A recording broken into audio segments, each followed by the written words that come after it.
அப்போஸ்தலர் நடவடிக்கைகள் 16ஆம் அதிகாரம் 31வது வசனத்தை வாசிங்கள். அப்போஸ்தலர் 16:31. அதற்கு அவர்கள், கர்த்தராகிய இயேசு கிறிஸ்துவை விசுவாசி, அப்பொழுது நீயும் உன் வீட்டாரும் ரட்சிக்கப்படுவீர்கள் என்று சொல்லி அவனுக்கும் அவன் வீட்டில் இருந்த யாவருக்கும் கர்த்தருடைய வசனத்தை போதித்தார்கள். கண்களை மூடுவோம். நல்ல தகப்பனே, சர்வ வல்லமையுள்ள எங்கள் ஆண்டவரே, தர்மையான நேரத்திற்காக உமக்கு ஸ்தோத்திரம். கிருபையுள்ள கரத்தில் எங்களை தாழ்த்துகிறோம். தேவ ஆவியானவர் நடத்துகிறவராய் இருக்கிறீர். அப்பா, இம்மட்டுமாக துதிகளை, ஸ்தோத்திரங்கள் எல்லாவற்றையும் அங்கீகரித்தீர். இப்பொழுது நீர் எங்களோடு கூட இடைபடுகிறதான ஒரு நேரம், உங்களுடைய வார்த்தையை அனுப்பி எங்களை முடிசூட்ட போகிறதான ஒரு நேரம், உங்களுடைய வார்த்தையினால் இடைகட்ட போகிறதான ஒரு நேரம். ஆவியானவரே, இந்த கூட்டங்கள் முடிகிற வரைக்கும் உங்களுடைய ஆளுகை எங்கள் மேல் இருப்பதாக, முழுவதுமாய் எங்களோடு கூட பேசுவீராக. பேசுகிறவர்கள், கேட்கிறவர்கள் அத்தனை பேரையும் நீர் ஆளுகை செய்வீராக. தேவ ஆவியானவருக்குள்ளே எங்கள் கரத்தை ஒப்பு கொடுக்கிறோம். நீர் மாத்திரம் மகிமைப்படுங்கப்பா. எங்கள் ஆண்டவர் இயேசு கிறிஸ்துவின் நாமத்தில் ஒப்பு கொடுத்து ஜெபிக்கிறோம் எங்கள் ஜீவனுள்ள நல்ல பிதாவே. அல்லேலூயா. அல்லேலூயா. அப்போஸ்தலர் நடவடிக்கைகள் 16ஆம் அதிகாரம் 31வது வசனம் சொல்லுகிறது, கர்த்தராகிய இயேசு கிறிஸ்துவை விசுவாசி, அப்போது நீயும் உன் வீட்டாரும் ரட்சிக்கப்படுவீர்கள். சில வசனங்கள் ரொம்ப டெப்தா இருக்கும். ஆனால் நம்ம அடிக்கடி சொல்லி அந்த வசனம் நமக்கு ரொம்ப பழக்கப்பட்டு போயிடும். அப்புறமா அந்த வசனத்தினுடைய ஆழம் நமக்கு தெரியாமலே போயிடும். நம்ம பல நேரத்தில் சொல்கிறோம் இல்லையா, கர்த்தருடைய ராஜ்யம் சமீபமாக இருக்கிறது, நம்ம பரலோக ராஜ்யம் அப்படின்னு. இந்த பரலோக ராஜ்யங்கிறது ஒரு பெரிய விஷயம். பெரிய விஷயம்னா இருக்கிறதுலே டாப் மோஸ்ட் அதான். அதே மாதிரி இயேசு கிறிஸ்துங்கிற நாமம் கிட்டத்தட்ட ஒரு 4000 வருஷமாக பழைய ஏற்பாட்டு பரிசுத்தவர்கள் கேட்டு கேட்டு கேட்டு சொல்ல முடியாதுன்னு சொன்ன நாமம். யாரோ கேட்குறாங்க, உங்களுடைய நாமம் என்ன, அது ஏன் கேட்குறாரு. அந்த நாமத்தை நமக்கு ஆண்டவர் வெளிப்படுத்தி கொடுத்தாரு புதிய ஏற்பாட்டுக்கு. அப்படிதான் பவுல் சொல்றாரு, மறைக்கப்பட்டதை கர்த்தர் நமக்கு கொடுத்தாரு. இல்லை, அவங்க 4000 வருஷமா ரட்சிக்கப்படுவதற்காக எவ்வளவு கஷ்டப்பட்டு கேட்ட ஒரு நாமம் இன்னைக்கு ரொம்ப சர்வசாதாரணமாக நமக்கு மாறிடுச்சு. அந்த மாதிரி ஒரு டெப்தான விஷயம் எப்பவுமே அடிக்கடி நம்ம உபயோகப்படுத்துறதுனால அது என்னவாய் மாறிவிடுகிறது, சாதாரணமாக மாறிவிடுகிறது. எனக்கு தெரிஞ்சு இந்த வசனமும் அப்படி ஒரு வசனம் தான்.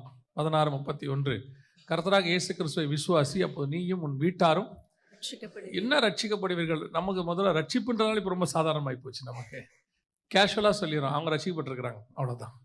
ரட்சிக்கப்பட்டிருக்கிறாங்க என்றால் வசனம் ஒன்று சொல்லுது, ரட்சிப்பு பூரணப்பட காத்திருங்கள்னு இருக்குது இல்லையா. முடிவு பரியந்தம் நிலை இருக்கிறவனே ரட்சிக்கப்படுவான்னு இருக்குது. இப்போ ரட்சிப்புங்கிறதுனுடைய முடிவு ரொம்ப பெருசு. ஆனால் இப்போ நம்ம சர்வசாதாரணமாகிடுச்சு. பையன் ரட்சிக்கப்பட்டிருக்கிறார், அவ்வளோதான். பொண்ணு பார்க்கறதுக்கு ஒரே டேர்ம் என்னன்னு கேட்டால் பையன் ரட்சிக்கப்பட்டிருக்கிறாரு. எப்படி ரட்சிக்கப்பட்டிருக்காரு, ரட்சிப்பினுடைய அனுபவம் என்ன, எவ்வளோ தூரத்தில் இருக்கிறாரெலாம் நமக்கு முக்கியமே இல்லைல்ல. அந்த மாதிரி தான் இந்த வசனமும், கர்த்தராகிய இயேசு கிறிஸ்துவை விசுவாசி, அப்போது நீயும் உன் வீட்டாரும் ரட்சிக்கப்படுவீர்கள். அந்த ரட்சிப்பு என்றால் என்ன, ரட்சிக்கப்படுவதல் என்றால் என்ன, வசனம் தெளிவாக சொல்லுது. முதல்ல ரட்சிப்பினுடைய அனுபவமே என்னன்னா, கொடுக்கும் போதே கர்த்தர் கொடுக்குற வாக்கு தத்தம். இந்த வசனம் ஒரு வாக்கு தத்தம். ஏன்னா நம்ம பழைய ஏற்பாட்டில் நிறைய வாக்கு தத்தம் இருக்குல்ல, நம்ம அந்த வாக்கு தத்தம்னு சொல்கிறோம். புதிய ஏற்பாட்டில் கர்த்தர் கொடுக்குற பிரதானமான வாக்கு தத்தத்தில் ஒன்று இது, கர்த்தராகிய இயேசு கிறிஸ்துவை விசுவாசி, அப்போது நீயும் உன் வீட்டாரும் ரட்சிக்கப்படுவீர்கள். அப்போ ரட்சிக்கப்படுவதல் என்றால் என்ன, நீங்கள் ரட்சிக்கப்பட்டால் உங்கள் வீட்டாரும் ரட்சிக்கப்படுவீர்கள்னு வசனம் சொல்லுது.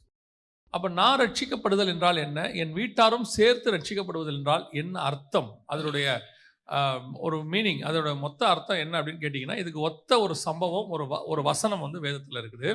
இதை வச்சு நீங்கள் அதை கம்பேர் பண்ணி பார்த்தீங்கன்னா அதோட டெப்த் உங்களுக்கு புரியும். வாசிங்க, எபிரேயர்கள் நிருபம் 11ஆம் அதிகாரம் 7வது வசனத்தை வாசிங்க.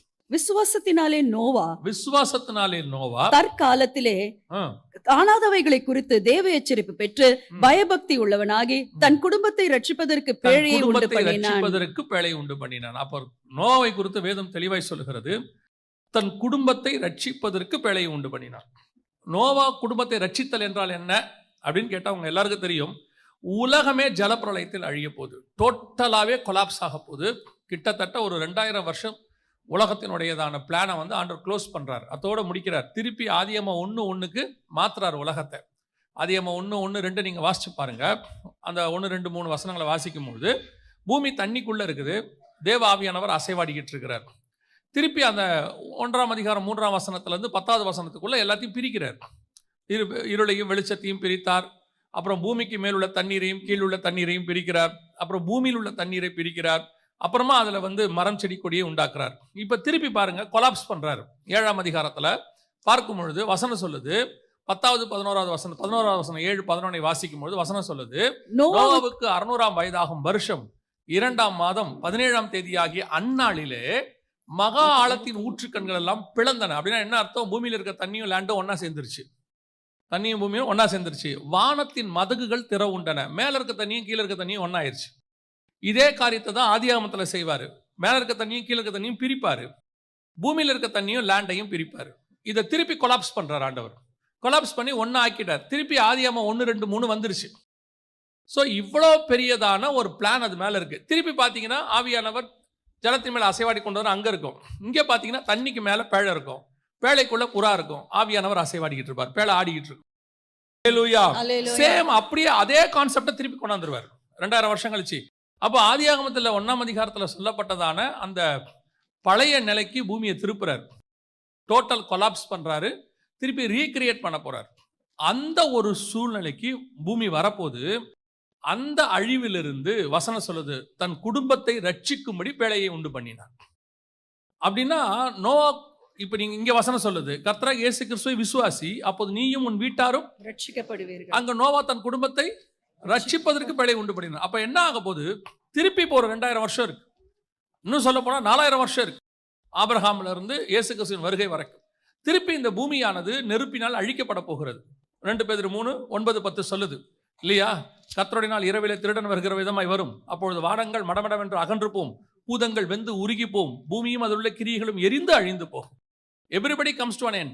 எப்படி நோவா அந்த கொலாப்ஸ் ஆனதுல இருந்து குடும்பத்தை ரட்சித்தானோ, அதே மாதிரி வரப்போகிற கொலாப்ஸ்ல இருந்து உங்கள் குடும்பத்தை ரட்சிப்பதற்கு அவனுக்கு ஒரு பேழை தேவைப்பட்டது. நமக்கு இயேசு கிறிஸ்து உதவி செய்கிறார். அல்லேலூயா. அப்ப அந்த ரட்சிப்பினுடைய வேல்யூ பாருங்க, அது எவ்வளவு முக்கியமானதுன்னு பாருங்க. கர்த்தராகிய இயேசு கிறிஸ்துவை விசுவாசி அப்படின்னா என்ன அர்த்தம்? நோவா தன் குடும்பத்தை ரட்சிப்பதற்கு பேழையை உண்டு பண்ணினான். அந்த உண்டு பண்ணக்கூடிய காரியங்கள் தான் நீ விசுவாசின்னு பைபிள் சொல்லுது. அப்ப இந்த இடத்துல வசனம் சொல்லுது, நோவா தன் குடும்பத்தை ரட்சிக்கும்படி ஒரு பேழையை உண்டு பண்ணினான். இயேசு கிறிஸ்துவை விசுவாசி, அப்பொழுது வரப்போகிற அழிவிலிருந்து, அதான் அதனுடைய அர்த்தம், வரப்போகிற அழிவிலிருந்து நீயும் உன் வீட்டாரும் காக்கப்படுவீர்கள், ரட்சிக்கப்படுவீர்கள் அப்படின்னு அர்த்தம். அல்லேலூயா.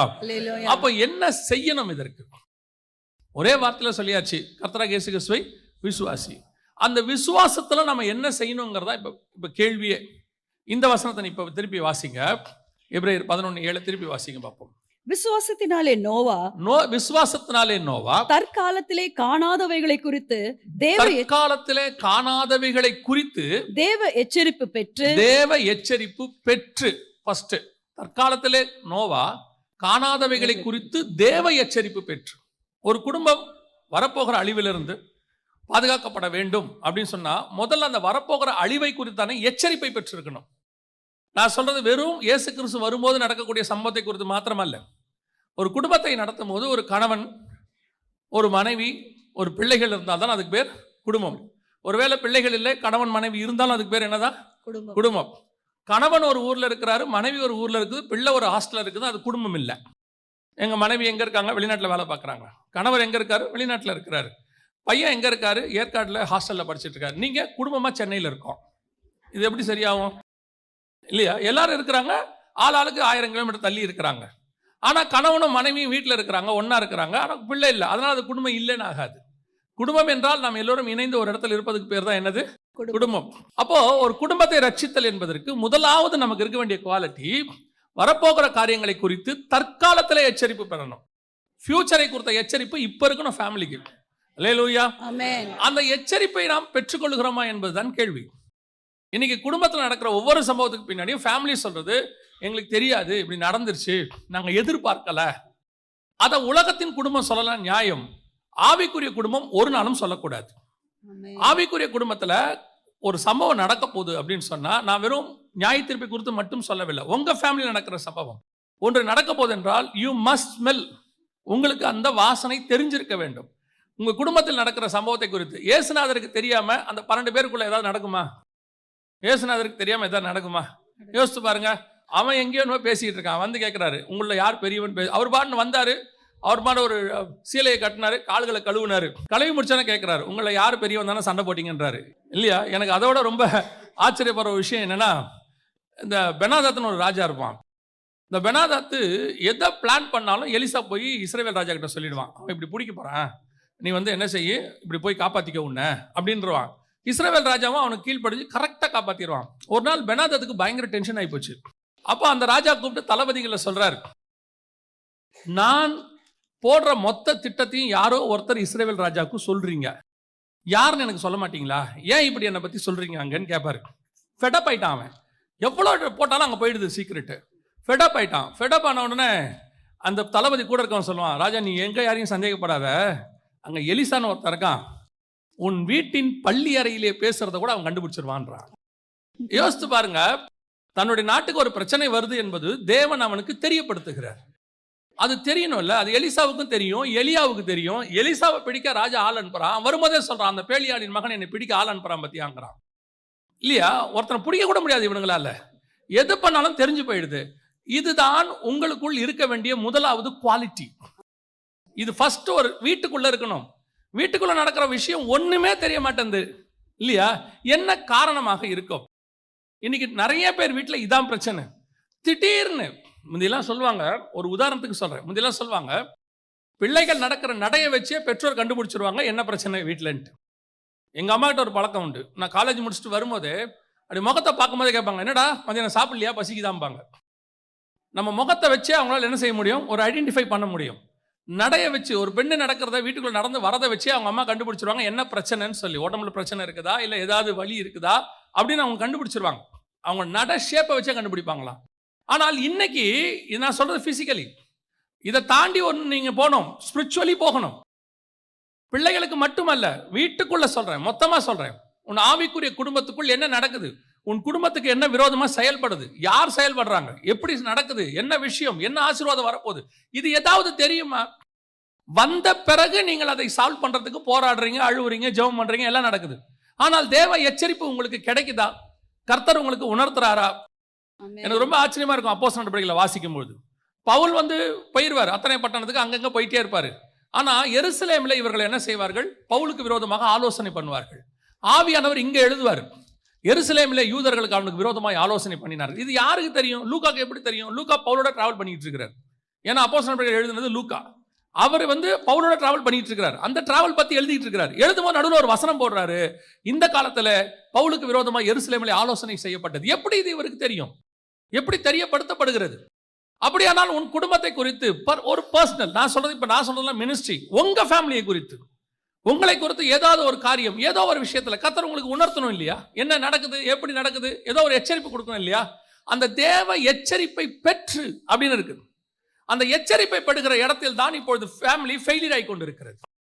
முந்தியெல்லாம் நம்ம பெற்றோருக்கு தெரியும், சில காரியங்களை கண்டுபிடிப்பார்கள். நான் சொல்லுவேன், அன்னைக்கு உள்ளவங்க இன்னைக்கு உள்ளவங்கள மாதிரி ஆவிக்குரியவங்கள கிடையாது, ஆனால் தேவனோடு கூட தொடர்புள்ளவர்களாக இருந்தார்கள். இன்னைக்கு ஆவிக்குரியவர்கள் சொல்றோம், தேவனோடு கூட என்ன இல்லை, தொடர்பு குறைவாக இருக்கிறது இல்லையா? இன்னைக்கு நம்ம அன்னைக்கு உள்ளவங்க பெருசா அந்நிய பாஷை பேசி அப்படியே கைத்தட்டி அதெல்லாம் இருந்திருக்காது. ஆனா பாத்தீங்கன்னா அவங்களுக்குள்ள தேவனுடைய நடத்துதல்னு ஒண்ணு இருக்கும். பிள்ளைகளை நடத்துறதா இருக்கட்டும், குடும்பத்தை நடத்துறதா இருக்கட்டும்.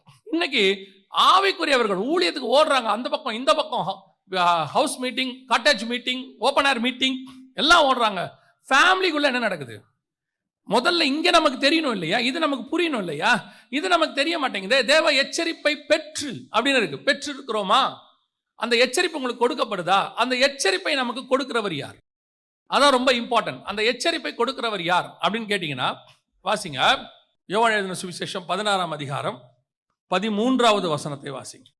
சத்திய ஆவியாகிய அவர் வரும்போது, சத்திய ஆவியாகிய அவர் வரும்பொழுது சகல சத்தியத்துக்குள்ளும் உங்களை நடத்துவார். சகல சத்தியத்துக்குள்ளும் உங்களை நடத்துவார். அவர் தம்முடைய சுயமாய் பேசாமல் தாம் கேள்விப்பட்டவைகள் யாவையும் சொல்லி வரப்போகிற காரியங்களை உங்களுக்கு அறிவிப்பார். அப்ப ஆவியானவருடைய மிக முக்கியமான ஸ்பெஷாலிட்டி என்னன்னா, வரப்போகிற காரியங்களை உங்களுக்கு அறிவிப்பார். ஒரு ஆவிக்குரிய குடும்பம் ஒரு ஆவியானவராலே நடத்தப்படுகிற குடும்பமா இருக்குமானால், உன் குடும்பத்தில் வரப்போகிற காரியங்களை குறித்து ஆவியானவர் உங்களுக்கு நிச்சயம் உணர்த்துவார். அவர் உணர்த்தினாதான் நீங்கள் எச்சரிப்பு பெற்று உங்கள் குடும்பத்தை ரட்சிக்க முடியும். இதுதான் அதோடைய கனெக்ஷன். அந்த தேவ ஆவியானவர் உங்களுக்குள்ள இருக்கிறாரா? ஆவியானவர் இருக்கிறாருங்க, உணர்த்துகிறாரா? ஆவியானவர் உங்களுக்குள்ள இருக்கிறார், சரி, உணர்த்துகிறாரா? அதான் இங்க கேள்வி. ஆவியானவருக்கும் உணர்த்துறதுக்கு இன்னொரு மிக முக்கியமான கனெக்ஷன் இருக்கு ஃபேமிலியில. ஆவியானவர் உங்ககிட்ட உணர்த்தணும்னா ஆவியானவருக்கும் உங்களுக்கு என்ன இருக்கணும்? ஒரு பெரிய கனெக்ஷன் இருக்கு. என்ன கனெக்ஷன் இருக்கு அப்படின்னு கேட்டீங்கன்னு சொன்னா, ஆதியாகமத்தின் புஸ்தகம் 2ஆம் அதிகாரம் 18வது வசனம் வாசி. பின்பு தேவனாகிய கர்த்தர் மனுஷன் தனிமையா இருப்பது நல்லதல்ல, ஏற்ற துணையை அவனுக்கு உண்டாக்குவேன் என்றார். ஏற்ற துணையை அவனுக்கு உண்டாக்கு. இந்த ஏற்ற துணைன்னு இருக்குல்ல, ஏற்ற துணை. ஸோ பைபிள் சொல்ற ஏற்ற துணை என்பது வேறு. இப்போ நம்ம அங்க போக வேண்டாம், ஏற்ற துணைக்கு போக வேண்டாம். ஏற்ற துணைன்ற வேர்டு என்ன, அதுக்கு என்ன வேர்டு யூஸ் பண்ணப்படுது இங்கிலீஷ்லன்னு பார்த்தீங்கன்னா ஹெல்பர். இங்கிலீஷ்ல என்ன யூஸ் பண்ணப்பட்டிருக்கு? ஹெல்பர். இந்த ஹெல்பர்ங்கிற வேர்டு அடுத்து புதிய ஏற்பாட்டில் யாருக்கு யூஸ் பண்ணப்படுது? ஹோலி ஸ்பிரிட், பரிசுத்த ஆவியானவருக்கு சொல்லப்படுது. வாசிங்க யோவான் எழுதின சுவிசேஷம் 14ஆம் அதிகாரம் 16வது வசனத்தை வாசி. 14:16. நான் பிதாவை வேண்டிக் கொள்வேன், அப்பொழுது என்றென்றைக்கும் உங்களுடனே கூட இருக்கும்படிக்கு சத்திய ஆவியாகிய வேறொரு தேற்றரவாளனை அவர் உங்களுக்கு தந்தருளுவார். சிலர் வந்து அதை தேற்றரவாளன் கம்ஃபர்டர்னு சொல்லுவாங்க, ஆனா இங்கிலீஷ்ல ஹெல்பர் தான் இருக்கு. இங்கிலீஷ்ல ஹெல்பர் இருக்கு.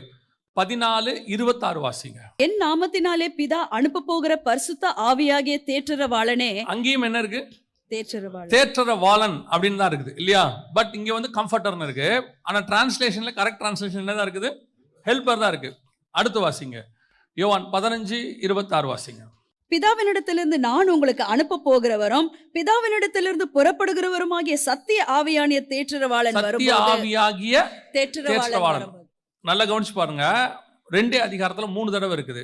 அடுத்து வாசிங்க 16ஆம் அதிகாரம் 7வது வசனம் வாசி. நான் உங்களுக்கு உண்மையை சொல்லுகிறேன், நான் போகிறது உங்களுக்கு பிரயோஜனமா இருக்கும். நான் போகாதிருந்தால் தேற்றரவாளன் உங்களிடத்தில் வரார்.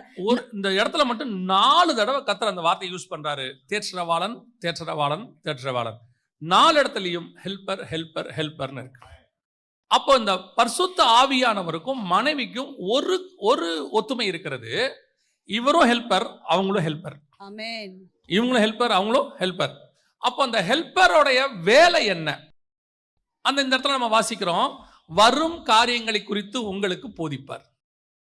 அப்ப அந்த ஹெல்பருடைய ஒரு வேலை என்ன? வரும் காரியங்களை குறித்து. ஏன் ஏவாளை சொல்லும் பொழுது அவர்கள் ஒரே மாம்சம் உடையவர்கள்னு சொன்னார்னா, அவங்க 2 பேரும் ஒரே மாம்சம் உடையவர்கள், ஒரு மாம்சத்துல இருந்து பிரிச்சு எடுத்தவங்க. ஆவியை நமக்குள்ள இருக்கிறாரு, நாம 2 பேரும் ஒரே ஆவி உடையவர்கள். இப்ப புரியுதா உங்களுக்கு? இன்னும் கொஞ்சம் சொல்லும் போது எனக்கு ரொம்ப ஆச்சரியமா இருந்துச்சு இந்த சப்ஜெக்டை படிக்கும் போது. இன்னும் கொஞ்சம் உங்களுக்கு டீப்பா போங்க, உங்களுக்கு புரியும். மல்கியா எழுதின புஸ்தகம் 2ஆம் அதிகாரம் 15வது வசனத்தை வாசி. அவர் ஒருவனை அல்லவா படைத்தார், ஆவி அவரிடத்தில் பரிபூர்ணமாய் இருந்ததே, பின்ன ஏன் ஒருவனை படைத்தார்? தேவ பக்தி உள்ள சந்ததியை பெரும்படிதானே. ஆகையால் ஒருவனும் தன் இளவயதின் மனைவிக்கு துரோகம் பண்ணாதபடி உங்கள் ஆவியை குறித்து எச்சரிக்கை. மனைவிக்கு துரோகம் பண்ணா ஆவி வராருங்க. மனைவிக்கு துரோகம் பண்ணாதபடி ஆவியை குறித்து எச்சரிக்கையாயிருங்கள். அவரோட அர்த்தம் என்னன்னா, பழைய ஏற்பாட்டுல மனைவினா, புதிய ஏற்பாட்டுல பரிசுத்த ஆவியானவர். அல்லேலூயா. நீ மனைவிக்கு துரோகம் பண்றது ஆவியானவருக்கு துரோகம் பண்றது ஒண்ணுதான். என்ன எந்த கனெக்ஷன் இங்க இருக்கு பாருங்க. இது நம்ம படிக்கும் போது, மல்கியாவை படிக்கும் போது சாதாரணமா இருக்கும். நீங்க இந்த கனெக்ஷனை எடுத்து பாருங்க. அப்போ ஒரு வீட்டுக்குள் தேவ எச்சரிப்பு நீங்கள் பெற வேண்டுமானால், வரும் காரியங்களை குறித்து பெற்றுக்கொள்ள வேண்டுமானால், மனைவியும் கணவனும் ஒரே ஆவி உடையவர்களா இருக்க வேண்டும். இந்த ஒரே ஆவி உடைய மனைவியும் கணவனும், குறிப்பாக பல இடங்களிலே கர்த்தர் மனைவியை கொடுப்பதற்கு ஒரு நோக்கம் இருக்கிறது. என்னன்னு கேட்டீங்கன்னா, நான் சொல்றதை எத்தனை பேர் அக்செப்ட் பண்ணிப்பீங்க தெரியாது. கணவர்களை பொறுத்த வரைக்கும் ஆளுமை இருக்கிறது, அது கர்த்தர் கொடுத்திருக்காரு. ஆண்டு கொள்ளுங்கள் இருக்கு, அது சரீரமே நமக்கு அமைப்பு அப்படிதான் இருக்கு. ஆனால் மனைவியை பொறுத்த வரைக்கும் தான் காஷன் இருக்கிறது. அந்த எச்சரிப்பு கொடுக்கக்கூடியதான மிக முக்கியமான குடும்பத்தில் நடக்கக்கூடியது. கணவன் வசனம் சொல்லுது 104 சங்கீதம், காலையில் தன் பண்ணை வீட்டுக்கு வேலைக்கு புறப்படுகிறான், சாயங்காலத்தில் திரும்புகிறான். எவ்வளவுதான் கணவன் வேலைக்கு போனாலும் என்ன பண்ணாலும் எண்ட் ஆஃப் த டே அவன் ஃபேமிலிக்குள்ள திரும்பணும். ஆனா கணவன் வெளியே சம்பாதிக்கிறது, வெளியே போராடுறது, பைபிள்ல உங்களுக்கு தெரியும். நான் சொல்றது கொஞ்சம் டீப்பா இருக்கும், புரிஞ்சுக்கிட்டா சரி. காட்டு மிருகங்களையும் நாட்டு மிருகங்களையும் கர்த்தர் உண்டாக்கினார். அதோட அர்த்தம் என்னன்னா, இவன் வெளியே போகும்போது காட்டு மிருகம் இருக்கும், அந்த மிருகங்களோட கூட போராடி மனுஷன் என்ன செய்வான்? ஜெயிச்சு வீட்டுக்கு வருவான் ஒவ்வொரு நாளும்.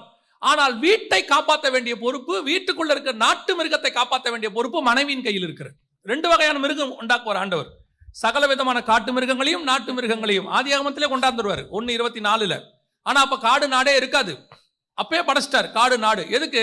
வெளியே போகிறவனுக்கு காட்டு மிருகம், வீட்டுக்குள்ள இருக்கிறவனுக்கு நாட்டு மிருகம். யோசிச்சு பாருங்க, இவர் போய் சிங்கத்தையும் கரடியும் ஜெயிப்பான். யாரு? கணவன், அதாவது தாவீது போய் ஜெயிப்பான், சிம்சன் போய் ஜெயிப்பான். ஆனா வீட்டுக்குள்ள இருக்கிற பூனையும் நாயையும் நீங்க தான் பாத்துக்கணும், அது உங்ககிட்ட இருக்க பொறுப்பு. அப்போ நான் சொல்றது ஒரு எக்ஸாம்பிளுக்காக, ஸ்பிரிச்சுவலி எடுத்துக்காதீங்க, எக்ஸாம்பிளுக்காக. அதே மாதிரி தான் இந்த தேற்றரவாளன் பரிசுத்த ஆவியானவர் செய்ய வேண்டிய ஒரு மிக முக்கியமான வேலையை வீட்டில் இருக்கிற மனைவி செய்ய வேண்டியது அவசியமா இருக்கிறது. இந்த தேவ எச்சரிப்பு, இவங்க 2 பேரும் ஒன்றாக இருக்கும் போதுதான் விசுவாசத்திலே தேவ எச்சரிப்பை நீங்கள் பெற்றுக்கொள்ள முடியும். இன்னைக்கு இந்த 2மே ஒன்னா இல்ல, இந்த 2க்குள்ளயுமே ஒன்னஸ் இல்ல. அதனாலதான் நம்ம பைபிள் தெளிவா சொல்லுது, விசுவாசி அவிசுவாசியோடு கூட பிணைக்கப்படாது இருப்பானாக. விசுவாசியும் பிணைக்கப்படும் போது விசுவாசத்தினால் வரக்கூடியதான எச்சரிப்பை நீங்கள் பெற்றுக்கொள்ள முடியும். இங்க ஆரம்பிக்கும் போதே முற்றும் கோணல் முதலும் கோணல்.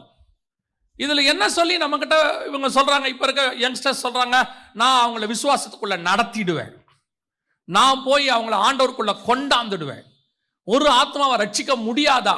இவங்களை பொறுத்த வரைக்கும் என்னன்னா, அவங்க கிறிஸ்தவங்களா மாறிடுவாங்க, சர்ச்சுக்கு வந்துருவாங்க. இது இல்லைங்க லைஃப். கிறிஸ்தவனா மாறது ஒரு பெரிய விஷயமே இல்லைங்க. கிறிஸ்தவனா மாத்தணும்னு கர்த்தர் நினைச்சிருந்தாருன்னா இந்த உலகத்தை ஒரு செகண்ட்ல மாத்திருப்பாரு. இந்த உலகத்தை கிறிஸ்தவ உலகமா மாத்தணும்னு மட்டும் கர்த்தர் நினைச்சிருந்தாருன்னா, தன்னுடைய ஜெய்ஜாண்டிக்கான ஒரு காரியத்தை கர்த்தர் காட்டி இருந்தானா உலகம் கிறிஸ்தவம் மாறிடும். மலைக்கு மேல அவர் என்ன பண்றாரு, தன்னுடைய மகிமையை காட்டுறாரு மோசே கிட்ட. கீழே இருக்கிறவெல்லாம் பயப்படுறான், கீழே இருக்க அத்தனை பேரும் பயப்படுறான், எங்கிட்ட ஆண்டவர் பேச வேணாங்கிறான். அவ்வளவு ஜெய்ஜாண்டிக் காடு. ஆனா அவர் அப்படி நம்மளை மாத்த விரும்பவில்லை. எதுக்கு ரட்சிப்புனாவே என்ன, இருதயத்தில் விசுவாசித்து வாயில அறிக்கை பண்ணி கான்சியஸ்ல வரணுங்கிறார் அவரு. அப்படி இருக்கும்பொழுது இன்னைக்கு இருக்கிற யங்ஸ்டர்ஸ் உடனே கல்யாணம் பண்ணி எப்படி கூட்ட வர்றது, அவர் ஆண்டவரை ஏத்துக்கிறேன்னு சொல்லிட்டாரு, ஆண்டவருக்காக உன்னை ஏத்துக்கல, உனக்காக ஆண்டவர் ஏத்துக்கிறான். இன்னைக்கு என்ன நடக்குது இங்க, இவங்களுக்கு இந்த விசுவாசம், அந்த விசுவாசத்துக்கு பின்னாடி இருக்கக்கூடியதான ஆவிக்குரிய வாழ்க்கை, தேவனோட இருக்கிற திட்டம், பரிசுத்த ஆவியினுடைய கனெக்ஷன் இவர்களுக்கு தெரிய மாட்டேங்குது. அதனோட விளைவு தான் அதுக்கப்புறம் இவங்களுக்கு எதுவுமே ஆவிக்குரிய வாழ்க்கையில முதல் குரல் முற்றும் குரலா மாறிடுது. நல்லா கவனிச்சுக்கொள்ளுங்க. உங்கள் குடும்பத்தை பத்தின எச்சரிப்பு உங்களுக்கு இருக்க வேண்டுமானால் கணவனும் மனைவியும் ஒரே ஆவி உடையவர்களா இருக்கணும். நான் எப்பவும் ஒரு விஷயத்தை ரொம்ப எனக்கு ஆண்டவர் சொல்லி கொடுத்த சொல்வேன். ஆதாமுடைய விலாவிலிருந்து ஏவாளை எடுத்தாருன்னு பைபிள் சொல்லல, ஆதாமின் விலா எலும்புகளில் ஒன்றிலிருந்து. இந்த பர்டிகுலர் வேர்ட் இஸ் இம்பார்ட்டன்ட். அப்ப என்ன அர்த்தம், ஆதாமுக்கு நிறைய விழா இருந்துச்சு, ஆனா கர்த்தர் ஒன்னதான் எடுத்தாரு. அப்படின்னா என்ன அர்த்தம், சபைக்குள்ள நிறைய பசங்க இருப்பாங்க, பொண்ணு இருக்கும், எல்லா ஆவிக்குரிய பொண்ணும் எல்லா ஆவிக்குரிய பையனுக்கும் ஏற்றதல்ல. நம்ம என்ன நினைக்கிறோம், ரட்சிக்கப்பட்டிருக்கு, ஞானஸ்நானம் எடுத்திருக்கு, அபிஷேகம் பெற்றிருக்கு, அப்போ எல்லாமே ஓகே தான். இல்ல, நீங்க ஒரே வீட்டுல பிறந்திருந்தாலும், ராகேலும் லேயாலும் இருந்தாலும், யாக்கோபுக்கு யார் மனைவி என்பது கர்த்தர் திட்டம் பண்ணி வச்சிருப்பாரு. இவர் ராகேல விரும்பலாம், ஆனா கர்த்தர் லேயால தான் பிக்ஸ் பண்ணி வச்சிருக்கிறாரு. பக்கத்து கூடாரத்துல ஆகாரம் இருக்கலாம், சாராளும் இருக்கலாம், ஆனா தேவ திட்டம் சாராள் மேல் இருக்கிறது. இல்ல அந்த அம்மா பிரமாணத்தின்படி எங்களுக்குள்ள வந்துடுச்சு, எங்க பாளையத்துக்குள்ள தான் இருக்குது அப்படின்னா இல்ல கிடையாது. இன்னைக்கு நிறைய பேர் என்ன நினைக்கிறாங்க, ஆவிக்குரிய சபையா இருந்துச்சு, எல்லா பொண்ணும் எல்லா பையனுக்கும். இல்லவே இல்லை. பர்டிகுலரா ஈசாக்குக்கு ரெபேக்காலை கர்த்தர் டிசைட் பண்ணி வச்சிருப்பார். அவர்கள் வரும்போதுதான் இந்த கான்டாக்ட் வரும், தேவ எச்சரிப்பை பெறக்கூடிய கான்டாக்ட். அவர்கள் ஒரே ஆவி உடையவர்களா இருப்பார்கள். நிறைய குடும்பத்துல போய் பாருங்க, மனைவி ஸ்பிரிச்சுவலா ஊழியக்கார, நான் இன்னும் சொல்றேன், நீங்க ஊழியமா இருந்தால் உன் மனைவியினுடைய பார்ட் ரொம்ப இம்பார்ட்டன்ட். அதுல மஸ்ட். ஒரு ஊழியத்துல இவர் ஃப்ரண்ட் லைன்ல சண்டை போட்டுக்கிட்டு இருப்பாரு, ஆனா பின்னாடி வர பிரச்சனைய நிறைய பாஸ்டமா கண்டுபிடிச்சு சொல்லிடுவாங்க, இது என்ன ப்ராப்ளம்ங்கிறத சொல்லுவாங்க. அப்ப நோவாவுக்கு இந்த தேவ எச்சரிப்பு கிடைக்கிற மாதிரி குடும்பத்துல உங்களுக்கும் அந்த தேவ எச்சரிப்பு கிடைக்கணும். இதை நீங்க மனைவிமார்களும் உணரணும். உங்களை எதுக்கு கர்த்தர் அந்த குடும்பத்துக்கு கொடுத்திருக்கிறார், வந்த உடனே குழந்தை பெற்று கொடுத்து ஃபேமிலி, அது மட்டும் இல்ல, அந்த குடும்பத்துக்கு தேவனிடத்துல இருந்து ஒரு திட்டம் இருக்கு. இப்போ நோவாவுடைய குடும்பத்துக்கு தேவனிடத்துல இருந்து ஒரு திட்டம் இருக்கு. என்ன திட்டம், இவங்களை காப்பாத்துறது திட்டம் அல்ல, இவர்களை காப்பாத்தி அதற்கு பிறகு இன்னொரு உலகத்தை இவங்களை வச்சுதான் உண்டாக்கணும். 2 பார்ட் இருக்கு மோசேக்கு, 2 பார்ட். என்ன 2 பார்ட்? ஒன்று எகிப்திலிருந்து விடுதலையாக்க வேண்டும், இன்னொன்று கானானில் கொண்டு போய் சேர்க்க வேண்டும். அவர் சொல்லும் போது அந்த 2 வார்த்தையும் திருப்பி சொல்வாரு. அவர்களை எகிப்தியரின் கைக்கு விடுதலையாக்கவும் அவர்களை அந்த தேசத்திலிருந்து நீக்கி கானானியரும் ஏத்தியரும் எமோரியரும் பெர்சியரும் ஏவியரும் எபூசியரும் இருக்கிற இடமாகிய பாலும் தேனும் ஓடுகிற நலமும் விசாலமுமான தேசத்தில் கொண்டு போய் சேர்க்கவும் இறங்கினேன். 2 வேலை சொல்றாரு.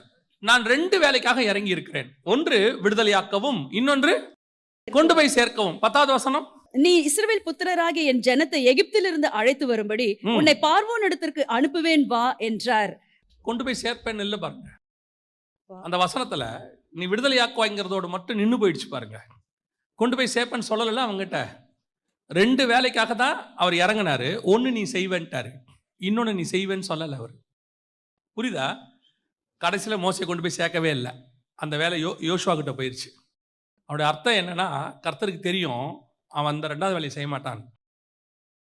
பல நேரத்தில் கர்த்தர் 2 வேலைக்கு தான் உங்களை அனுப்பியிருக்கிறார். எல்லாருக்குமே 2 வேலை உண்டு. நோவாவுக்கும் 2 வேலை உண்டு. 1 அழிவிலிருந்து இந்த குடும்பத்தை காப்பாற்றுவது, 2 அடுத்த உலகத்தில் குடும்பத்தை பலுகி பெருக பண்ணுவது. 2 வேலையை கர்த்தர் உங்களுக்கு கொடுத்திருக்கிறார். இன்னைக்கு நீங்க 2 வேலையை செய்கிறது இல்லை. ஒரு வேலை என்ன? எது உங்களுக்கு கொடுக்கப்பட்டது? வந்து குடும்பத்தை கட்டுவது. குணசாலியான ஸ்திரீ குடும்பத்தை கட்டுகிறாள், கட்டுவது. அடுத்து உங்களோட வேலை என்ன? ஹெல்பர். ஆண்டவர் சொல்றாரு, பண்படுத்தவும் காக்கவும் வைத்தேன். அதற்கு நான் என்ன பண்றேன்? அவனுக்கு ஒரு ஹெல்பரை உண்டாக்குவேன். இப்ப 2 வேலை இருக்கு, பண்படுத்தணும், காக்கணும். நீங்க என்ன செய்றீங்க? பண்படுத்துறதோட சரி. எது பண்படுத்துறீங்க? வீட்டை பெருக்கி கூட்டி அல்லது சமைச்சு வச்சு பாத்திர வேலைக்கு தேவைப்பட்டா கணவனுக்காக கூட போய் வேலைக்கு போய் எல்லாம் பண்றீங்க. இது பண்படுத்துதல். காக்குதல் எங்க? அவங்ககிட்ட சொல்லுமா? அதான் நிறைய. இது நான் ஆணுக்கும் பெண்ணுக்கும் சேர்த்து தான் சொல்றேன். நிறைய குடும்பத்தினுடைய பிரச்சனை இதுதான். பண்படுத்துதல் இருக்கு, காக்குதல் எங்க? ஒன்னு நீ ஒருத்தர் பண்படுத்தணும், இன்னொருத்தர் காக்கணும். கணவன் வேலைக்கு போனானா மனைவி உள்ளே பார்க்கணும். ஆவிக்குரிய குடும்பம் ஒரு ஊழியம் பண்றாங்கன்னா பேக் போன் இங்க இருக்கு, இங்க நடக்கணும், இங்க விஷயத்தை தெரியணும், இது என்ன பண்ணுதுன்னு தெரியணும். இங்க என்ன ஆகுது? One man show. நீங்கள் அந்த தேற்ற வாளன் என்று சொல்லுகிற பரிசுத்த ஆவியானவர் செய்ய வேண்டிய வேலையை நீங்கள் செய்யவில்லை. அதனுடைய விளைவாய்த்தான் இன்னைக்கு என்ன ஆகுது? தோட்டத்துக்குள்ள பாம்பு வருது. அவன் என்ன செஞ்சான்? பண்படுத்துறான், காக்கல. ஆண்டவர் தெளிவா சொல்றாரு, தோட்டத்தை காவல் செய். அவன் காக்காதனுடைய விளைவு சர்ப்பமானது காட்டு மிருகங்களிலும் சகல காட்டு மிருகங்களை பார்க்கிலும் தந்திரம் உள்ளது. ஆண்டவர், நான் ஏற்கனவே உங்களுக்கு சொன்ன ஞாபகம் இருக்கும்னு நினைக்கிறேன், 2 வகையான மிருகத்தை கர்த்தர் உண்டாக்கினார். நாட்டு மிருகம், காட்டு மிருகம். காட்டு மிருகம் தோட்டத்துக்கு வெளியே உள்ளது. வெளியே இருக்கிற மிருகம் நீங்க உள்ள வந்துடுச்சுல, அந்த உள்ள வரப்போற மிருகத்தினுடைய எச்சரிப்பு உங்களுக்கு இருக்கணும்ல. பவுல் சொல்றாருல்ல, நான் போகிறேன், மந்தையை தப்ப விடாத ஓநாய்கள் வரும். உன்னத பாட்டு சொல்லுதுல்ல, நம்முடைய திராட்சை பழங்கள் பூவும் பிஞ்சுமாய் இருக்கிறது, நரிகளையும் குழி நரிகளையும் பிடியுங்கள். அந்த எச்சரிப்பு. You must know the caution. இன்னைக்கு குடும்பம் உடைவதற்கு காரணம் என்ன? குடும்பத்தை பண்படுத்துகிறவர்கள் இருக்கிறார்கள், காக்கிறவர்கள் இல்லை. அவங்களுக்கு அந்த அந்த காஷனே கிடையாது. அந்த ஒரு ஆள் உட்காரும் போதே வீட்டுல தெரியணும் இவன் யாரு. நான் இப்பவும் சொல்றேன், பிசாசு கருப்பா கொம்போட வாளோட வராது, வரவே வராது. ஒரு காலகட்டம் வரைக்கும் தான் உங்களுக்கு வெளியே பெலிஸ்தியன் கிட்ட இருந்து சண்டை வரும். ஒரு காலகட்டத்துக்கு அப்புறம் உள்ளுக்குள்ள இருக்கிற சவுல் கிட்ட இருந்து சண்டை வரும். அதுக்கப்புறம் பெலிஸ்தியன் துரத்த மாட்டான், அவங்கள சவுல் தான் துரத்துவான்.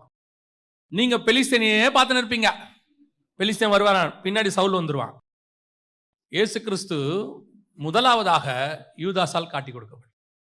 அதுக்கு முன்னாடி பரிசேயர் சதுசேயர், சொந்த ஜனங்கள். அதற்கு பிறகுதான் ரோமர் வரான், ரோமர் கையில் ஒப்படைக்கிறாங்க. ரெண்டு போராட்டம் இருக்கும். அப்ப உள்ளுக்குள்ள இருக்கிற போராட்டத்தை ஸ்மெல் பண்ண வேண்டியது உங்க வேலை. உங்களுக்கு தெரியணும். அந்த எச்சரிப்பு, தேவ எச்சரிப்பு பெற்றாதானே நீங்க பாதுகாப்பீங்க. அதை பத்தின இன்னைக்கு காஷனே குடும்பத்துல இல்லையே. எந்த ஒரு விஷயம் வரும்போது உங்களுக்கு காஷன் இருக்கணும். நான் சொல்றது வெறும் மனுஷங்கள்ல மட்டும் இல்ல. ஒரு பொருளாதார பிரச்சனை வரப்போதா, யூ மஸ்ட் நோ. இயேசுநாதர் எதுக்கு எல்லாத்தையும் சொல்றாரு? நான் இதோ உங்களுக்கு முன்பதாகவே அறிவித்திருக்கிறேன். ஏன் முன்னாடியே சொல்றாரு? என் பிள்ளைகள் அதுல மாட்டிக்கொள்ள கூடாது என்பதற்காக. அதான் பைபிள் தெளிவா சொல்றது, வரும் காரியங்களை குறித்து என்னிடத்துல கேளுங்கள், நான் உங்களுக்கு மறு உத்தரவு அருளுவேன். இன்னைக்கு குடும்பத்துக்கு விரோதமாக பிசாசு ஒரு சபையை உடைக்கணும்னா நேரா சபையை உடைக்க மாட்டான். சபைக்குள்ள இருக்கிற குடும்பங்கள் வழியா தான் சபைக்குள்ள வருவான். அப்ப சபைக்குள்ள வரக்கூடியதை யார் கண்டுபிடிக்கணும்? we must know. தெரிஞ்சிருக்கணும் சபைக்குள்ள. அதுக்கு நீங்க உளவுத்துறை வைக்கணும், ஸ்பை வைக்கணும் கிடையாது. அது வேஸ்ட், ஃபெயிலியர். இஸ்ரவேலுடைய ஃபெயிலியரே இன்னைக்கு எல்லாரும் சொல்லுவாங்க, இஸ்ரவேலுடைய ஸ்பை தாங்க பயங்கர மொசாட்டு தான் வேர்ல்ட்லயே பெஸ்ட்பாங்க. இஸ்ரவேலுடைய வீழ்ச்சிக்கு காரணமே அந்த ஸ்பை தான். அவன் கர்த்தரை நம்புறதுக்கு பதிலாக ஸ்பையை நம்ப ஆரம்பிச்சிட்டான் இல்லையா? அவன் எகிப்துல இருந்து புறப்பட்டு வரும்போது ஒவ்வொரு இடத்துக்கும் அவன் என்ன செய்வான்னு கேட்டீங்கன்னா, ஆட்களை அனுப்புறதெல்லாம் அவனுக்கு கிடையவே கிடையாது. கர்த்தர் சொல்லுவாரு, போவான், சண்டை போடுவாங்க, கர்த்தர் யுத்தம் பண்ணுவாரு.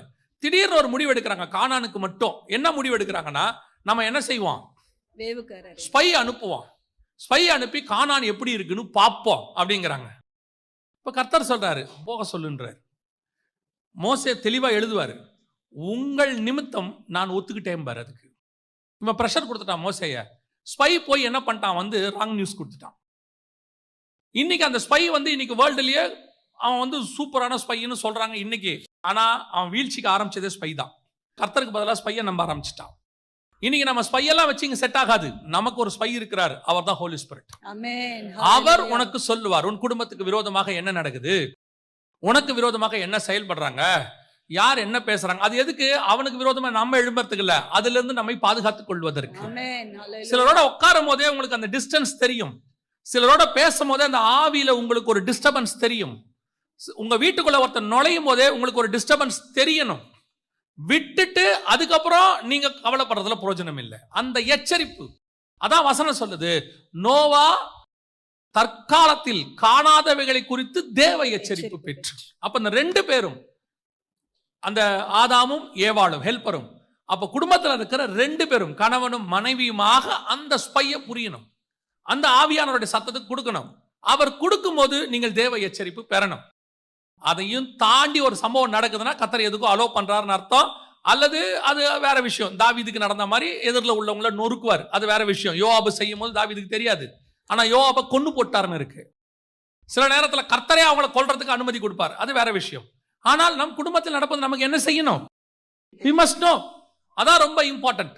அப்போ நீங்க ரெண்டு பேரும் ஒரே ஆவி உடையவர்களாக, ஒரே காரியத்தை உடையவர்களாக இருந்தாதான் அது நடக்கும்.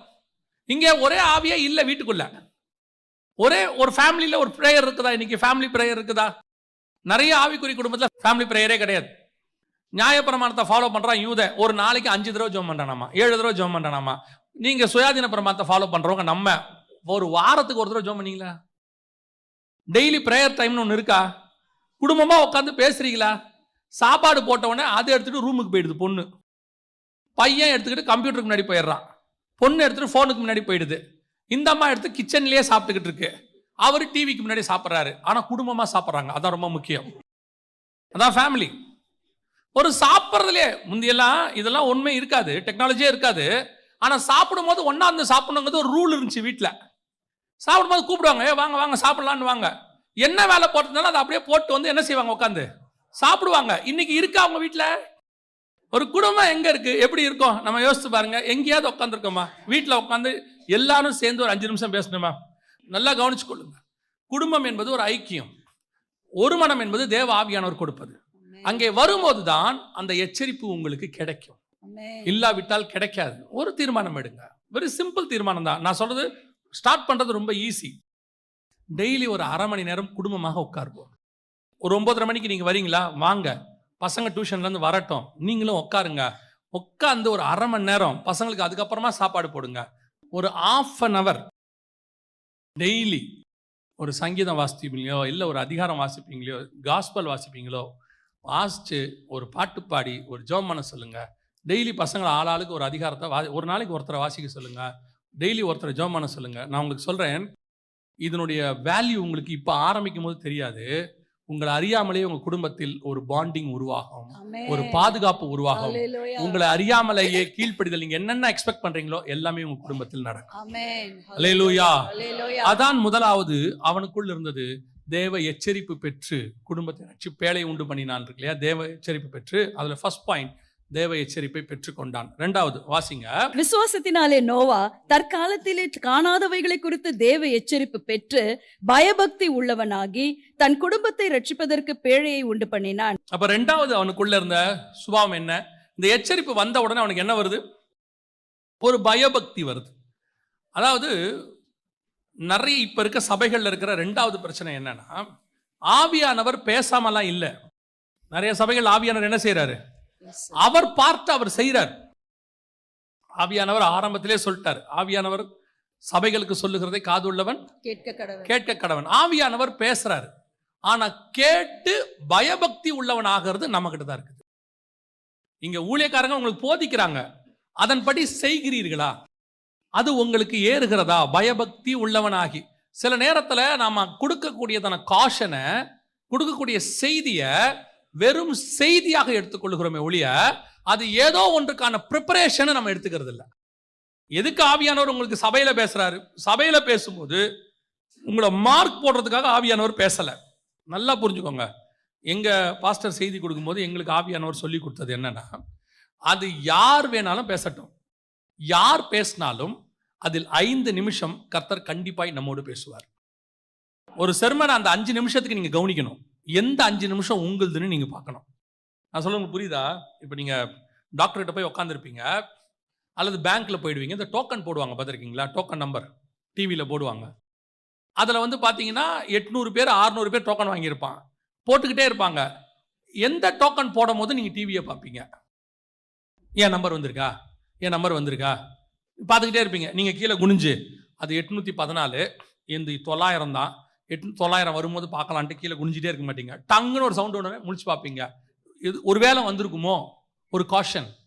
அதே மாதிரி தான் எல்லா செர்மன்லையும் எல்லா செய்தியிலையும் ஒரு 5 நிமிஷம் ஆவியானவர் உங்களோடு கூட பேசுவார். ஏன்னா நீங்க ஆவியானவர்கிட்ட வந்துட்டு போகும்போது அவர் நிச்சயம் உங்களை வெறுமனே திரும்பி அனுப்பவே மாட்டார். ஆவியானவர் கண்டிப்பா பேசுவார். ஆனா நீங்க அந்த 5 நிமிஷத்துக்கு காத்திருக்கணும் மினிமம்.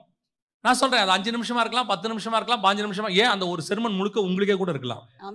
உங்களுக்கு கூட மொத்தமா ஆண்டவர் பேசலாம். ஆனா நீங்க வரும்போதே என்னவா வரணும்? நான் இன்னைக்கு எனக்கு உரியதை வாங்க போகிறேன், எனக்கு உரியதை பெற்றுக்கொள்ள போகிறேன். அதை கேட்டு அதை உங்க லைஃப்ல அபியாசப்படுத்தணும். பயபக்தி உள்ளவன் ஆகி. பல நேரத்துல இந்த பயபக்தி உங்களுக்குள்ள வரமாட்டேங்குது. நீங்க அதை அசால்ட்டா எடுக்கிறீங்க, இல்லை அசட்டை பண்ணுறீங்க. உங்களுக்குள்ள ஒரு ஆதங்கம் இருக்கு தெரியுமா? இன்னைக்கு இருக்கிற எல்லா பேரண்ட்ஸ்க்கும் ஒரு ஆதங்கம் இருக்கு.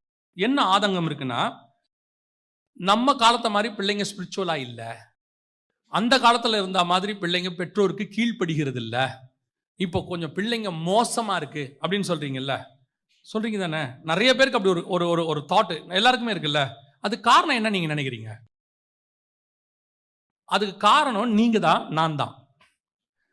நமக்குள்ளே பயபக்தி வந்துச்சுன்னா அது கண்டிப்பாக நம்ம பிள்ளைகளுக்குள்ளேயும் வரும். எப்படி சொல்றீங்க? வாசிங்க, அதே மல்கியா 2:15 திருப்பி வாசிங்க. அவர் ஒருவனை அல்லவா படைத்தார், அவர் ஒருவனை அல்லவா படைத்தார், ஆவி அவரிடத்தில் பரிபூரணமாய் இருந்தது, ஆவி அவரிடத்தில் பரிபூரணமாய் இருந்தது, பின்ன ஏன் ஒருவனை படைத்தார், பின்ன ஏன் ஒருவனை படைத்தார்? தேவ பக்தி உள்ள சந்ததியை பெரும்படிதானே. அவருடைய ஒரே கான்செப்டே என்னன்னா, உங்க மூலமா என் மூலமா தேவ பக்தி உள்ள சந்ததியை பெறுவது மட்டும். அவருக்கு வேற கான்செப்டே இல்ல. இன்ஜினியரை பெறுவது அவர் கான்செப்ட் அல்ல, டாக்டரை பெறுவது அவர் கான்செப்ட் அல்ல, IAS ஆபீசரை பெறுவது அவர் கான்செப்ட் அல்ல, பாஸ்டரை பெறுவது அவர் கான்செப்ட் அல்ல, இவாஞ்சலிஸ்டை பெறுவது அவர் கான்செப்ட் அல்ல. அவர் கான்செப்ட் பயபக்தி உள்ளவனை பெற்றெடுப்பது மட்டும். அப்போ பயபக்தி உள்ளவனை பெற்றெடுக்கணும்னா நாம யாரா இருக்கணும்? பயபக்தி உள்ளவனா இருக்கணும். இப்போ தேவ சாயலாய் படைக்கப்பட்ட ஆதாம் தேவ வார்த்தைக்கு கீழ்ப்படிந்திருந்தால் தேவ சாயலாக, ஆதாம் சாயலாக ஒரு பிள்ளை பிறந்திருக்கும். இப்ப ஆதாம் கர்த்தருடைய உடன்படிக்கையை மீறினான் அப்படின்னு இருக்கு. இப்ப இந்த அம்மா அந்த வார்த்தையால் வஞ்சிக்கப்பட்டது. யாரு? ஸ்திரீயானவள். இவங்க ஒருத்தர் மீறினவன், ஒருத்தர் வஞ்சிக்கப்பட்டவங்க. இவங்க 2 பேரும் சேர்ந்து ஒரு பிள்ளையை பெற்றெடுக்கிறாங்க. அந்த பிள்ளை எப்படி இருக்குது? வாசிங்க, 5ஆம் அதிகாரம் ஆதியாகமத்தின் புஸ்தகம் 1, 2, 3 வசனம் வாசி. ஆதாமின் வம்ச வரலாறு. தேவன் மனுஷன் சிருஷ்டித்த நாளிலே அவனை தேவ சாயலாகவும் உண்டாக்கினார். அவர்களை ஆணும் பெண்ணுமாக சிருஷ்டித்து அவர்களை ஆசீர்வதித்து அவர்களை சிருஷ்டித்த நாளிலே அவர்களுக்கு மனுஷர் என்று பெயரிட்டார். ஆதாம் 130 வயதான போது, நல்லா கவனிங்க, ஆதாம் 130 வயதான போது தன் சாயலாக தன் ரூபத்தின்படி ஒரு குமாரனை பெற்று, தேவ சாயலாக தேவ ரூபத்தின்படி இல்ல. முந்தின வசனம் சொல்லுது தேவ சாயலாக ஆதாம் படைக்கப்பட்டான். ஆனா இங்க வசனம் சொல்லுது 130 வயதான போது தன் சாயலாக. அப்படின்னா என்ன அர்த்தம்? அவர் படைக்கும் போது தேவசாயலாய் படைத்தார், அவன் கீழ்ப்படியாமைக்குள் போயிட்டான், மீறிட்டான். இப்ப பிறந்தது யார் சாயல்? இவன் சாயல். அதனாலதான் இயேசு கிறிஸ்து மனுஷ சாயலில் பிறந்து உங்களையும் என்னையும் திருப்பி தேவ சாயலாய் மாத்துகிறார். அல்லேலூயா. ரோமர் 8:29 வாசிங்க பாப்போம். இப்போ ரோமர் 8:29. தம்முடைய குமாரன் அநேக சகோதரருக்குள்ளே முதற் பேரானவராய் இருக்கும் பொருட்டு தேவன் எவர்களை முன்னறிந்தாரோ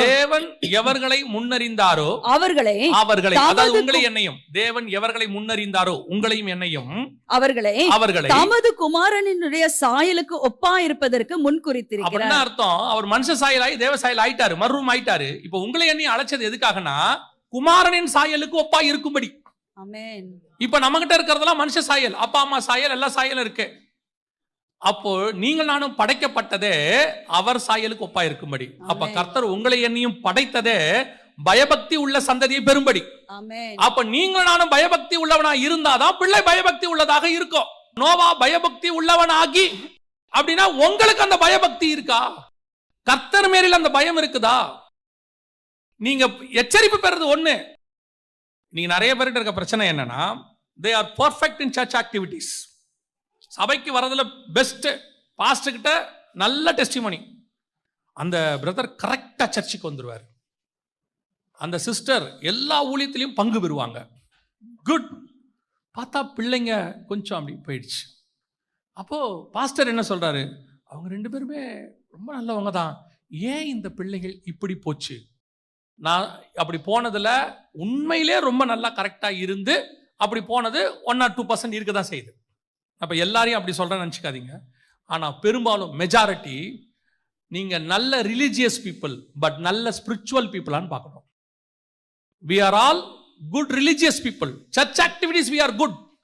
தசமாகாணிக்கும் பர்ஃபெக்ட், சர்ச்சுக்கு வரதுல பர்ஃபெக்ட், டைமுக்கு வருவீங்க, கரெக்டா போவீங்க, பாஸ்டர் ஒன்னு சொன்னா ஓடி வந்து நிப்பீங்க. What about your spirituality in the home? வீட்டுக்குள் உங்கள் ஸ்பிரிச்சுவாலிட்டி எப்படி இருக்கு? அதைத்தான் பையன் பார்ப்பான். சபைக்குள்ள இருக்கிறத பையன் பார்க்க மாட்டான். அவன் எப்படி பார்ப்பான் தெரியுமா? எங்க அப்பா மேடையில் எப்படி இருக்காரு பாருப்பா. ஏன்னா அவனுக்கு வீட்டுல நீங்க யாருன்னு தெரியும், அவனுக்கு உங்களை பத்தி தெரியும்.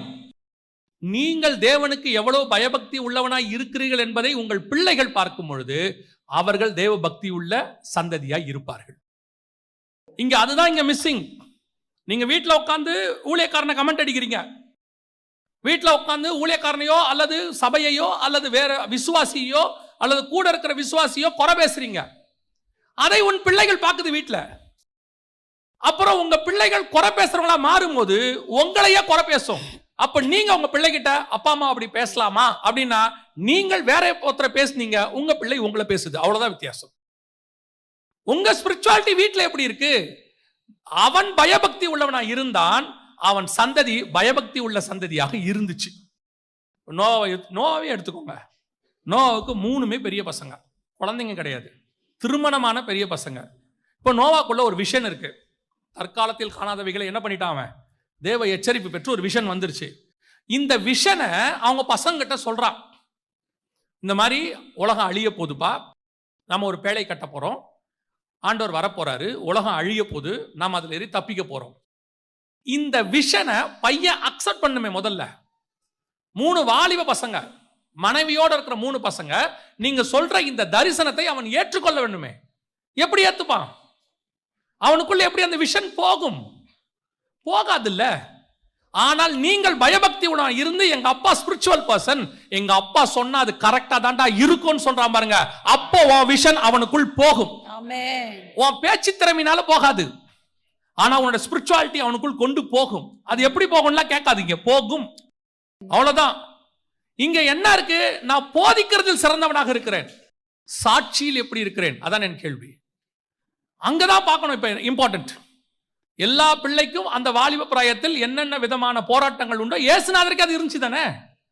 அவர் தாமே நம்மை போல எல்லா விதத்திலும் சோதிக்கப்பட்டார்னு இருக்குல்ல, இருந்துச்சு தானே. எல்லாருக்கும் இருக்கதான் செய்யும். என் பிள்ளைக்கும் இருக்கும், உங்க பிள்ளைக்கும் இருக்கும்.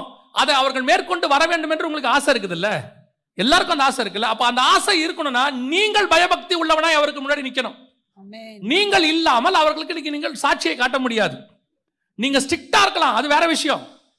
இப்பவும் சொல்றேன், உங்களுடைய கண்டிப்புனால உங்க பிள்ளைய திருத்திடலாம்னு நினைக்காதீங்க. கண்டிப்பா இருங்க, வேணான்னு சொல்லல, ஆனால் அது திருத்தாது. உங்க ஸ்பிரிச்சுவாலிட்டி தான் அவர்களை திருத்தும். அதுதான் மாத்துவதற்கு காரணமா இருக்கும். உங்களை அவன் பார்க்கணும், உங்க மேல அவனுக்கு ஒரு ஸ்பிரிச்சுவல் பயம் வரணும், ஆவிக்குரிய பயம் வரணும். அப்ப அடிப்பாரு. அந்த பயத்தை விட எங்க அப்பா ஸ்பிரிச்சுவல் பர்சன். யாக்கோபு சொன்னான் பாருங்க, அவங்க அப்பாவை பார்த்து ஒரு வார்த்தை, அம்மா இவர் ஆசீர்வச்சா அது ஆசீர்வாதம், ஆனால் சபிச்சிட்டாரு நான் சாபத்தில் மாட்டிடுவேன். அப்போ அவங்க அப்பா மேலே அவனுக்கு ஒன்று நம்பிக்கை இருக்கு, எங்கள் அப்பா வாயிலேருந்து வந்தா அது ஆசீர்வாதம், அதே நேரத்தில் எங்கள் அப்பா வாயில சாபத்தை நான் வாங்கிடக்கூடாது. எவ்வளோ பெரிய ஸ்பிரிச்சுவாலிட்டி பாருங்க, அந்த பயம். யாக்கோபு படுத்து கிடக்கிறான் கட்டில்ல, அவனால் உட்கார கூட முடியல. யோசேப்பு கொண்டு போய் பிள்ளைகளை நிறுத்துறான். எங்கள் அப்பா ஆசீர்வதிச்சா அந்த ஆசீர்வாதம் என் பிள்ளை மேலே நிற்கும். அதுதான் ஸ்பிரிச்சுவாலிட்டி. அப்பா எப்படிப்பட்டவர், என்ன வேலை பார்த்தவர், ஆடு மேய்ச்சவர், அவர் ஊர் ஊரா சுத்தின, நாடோடி டென்ட்ல தங்கி இருந்தாரு. இப்ப நான் எகிப்துக்கே பிரதமராக இருக்கிறேன், நான் என்னோட போஸ்டிங் என்ன, இப்ப எங்க அப்பாவுக்கே நான் தான் சோறு போடுறேன். உண்மை அது. யாக்கோபுக்கு அரிசி கொடுத்தது அவன் தானே. அதனாலே உங்க அப்பாவும் அம்மாவும் தாழ்ந்தவர்கள் என்று அர்த்தம் அல்ல. அவனுக்கு நீ சாப்பாடு வேணா போடல உங்க அப்பா அம்மாவுக்கு. யாக்கோபு வாயிலிருந்து புறப்பட்டது ஒவ்வொன்றும் தீர்க்க தரிசனம். ஆதியாகமத்தை முழுக்க வாசிச்சு பாருங்க, அத்தனையும் end time prophecy. End time prophecy. பிள்ளைகளை என்னிடத்தில் கிட்டே வாருங்கள், கடைசி காரியத்தில் உங்களுக்கு சம்பவிப்பதை நான் உங்களுக்கு போதிப்பேன். அவங்களுக்கு சொல்றேன், உங்க அப்பா அம்மா கிட்ட வாயின் வார்த்தைகள்ல கேர்ஃபுல்லா இருங்க. ரட்சிக்கப்பட்ட அப்பா அம்மா கிட்ட பல நேரத்தில் அப்பா அம்மா சரி இருக்காது, அது சும்மாவே திட்டம், அதை விட்டுருங்க. காரணம் என்னாமல் விட்ட சாபம் என்ன செய்யாது, பலிக்காது. ஆனால் உன் தகப்பன் ஆவிக்குரியவனாய் இருந்து, உன் தாய் ஆவிக்குரியவங்களாய் இருந்து, அவர்கள் அதுவும் ஊழியக்காரராக இருப்பார்களானால் you must be very careful. அவங்ககிட்ட வாங்கிறதுக்கு நீங்கள் ரொம்ப யோசிக்கணும். நான் ரொம்ப எங்கள் அம்மா மரண தருவாயில் மரணிக்கிறதுக்கு ஒரு வாரம் 2 வாரத்துக்கு முன்னாடி போய் எங்கள் அம்மா பக்கத்தில் உட்காந்து கேட்டேன். என் ஆசை அது. கேட்டேன், ஏம்மா உங்களுக்கு நான் ஏதாவது குறை வச்சுட்டேன்னா?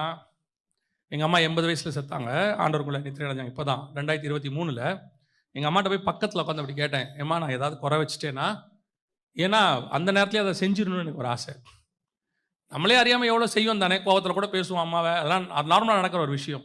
போய் பக்கத்தில் உட்காந்து கேட்டேன், ஏதாவது உங்களுக்கு குறை வச்சுட்டேன்? எங்கள் அம்மா என்னை பார்த்து ஒரு வார்த்தை சொன்னாங்க, ஒன்றும் இல்லைடா, கர்த்தருடைய கிருபையில் ஆண்டவர் எனக்கு நல்ல பிள்ளையை கொடுத்தார், இந்த ஒரு ஆசீர்வாதம் எனக்கு போதும் என்று நான் நினைக்கிறேன். கர்த்தர் அதை எனக்கு ஆசீர்வாதமாக மாற்றி கொடுப்பார். அது ரொம்ப முக்கியம். உங்கள் பயபக்தி உங்கள் பிள்ளைகளுக்குள் வரும். நீங்கள் பயபக்தி உள்ளவர்களாக இருக்கணும். நான் ஒரு ஜெயின் ஃபேமிலியை பார்த்தேன். ரட்சிக்கப்பட்டவங்க தான் அவங்க. ஜெயின் ஃபேமிலியை பார்த்தேன். வில்லிவாக்கம் பக்கத்தில் இருக்காங்க. அந்த ஐயா ஒரு சாட்சி சொன்னார் என்கிட்ட. கொரோனா நேரத்தில் அவங்க உங்களுக்கு தெரியும் தானே, வட்டிக்கு கொடுக்குறது அவங்களுடைய தொழில். ஆனால் அவங்க ஆண்டவரை ஏற்றுக்கொண்டதுனால வட்டி கொடுக்கறத என்ன செஞ்சுட்டாங்க, நிறுத்திட்டாங்க. நாங்கள் இனிமேட்டு வட்டிக்கு கொடுக்க மாட்டோம், அதாவது ஆண்டவர் எங்களுக்கு உணர்த்துறாரு அப்படின்னு சொல்லிட்டு நிறுத்திட்டாங்க. இப்போ கொரோனா வந்துருச்சு, வேலையெல்லாம் இல்லை, மூடியாச்சு. இப்போது என்ன செய்யறதுன்னு தெரியல அவங்களுக்கு.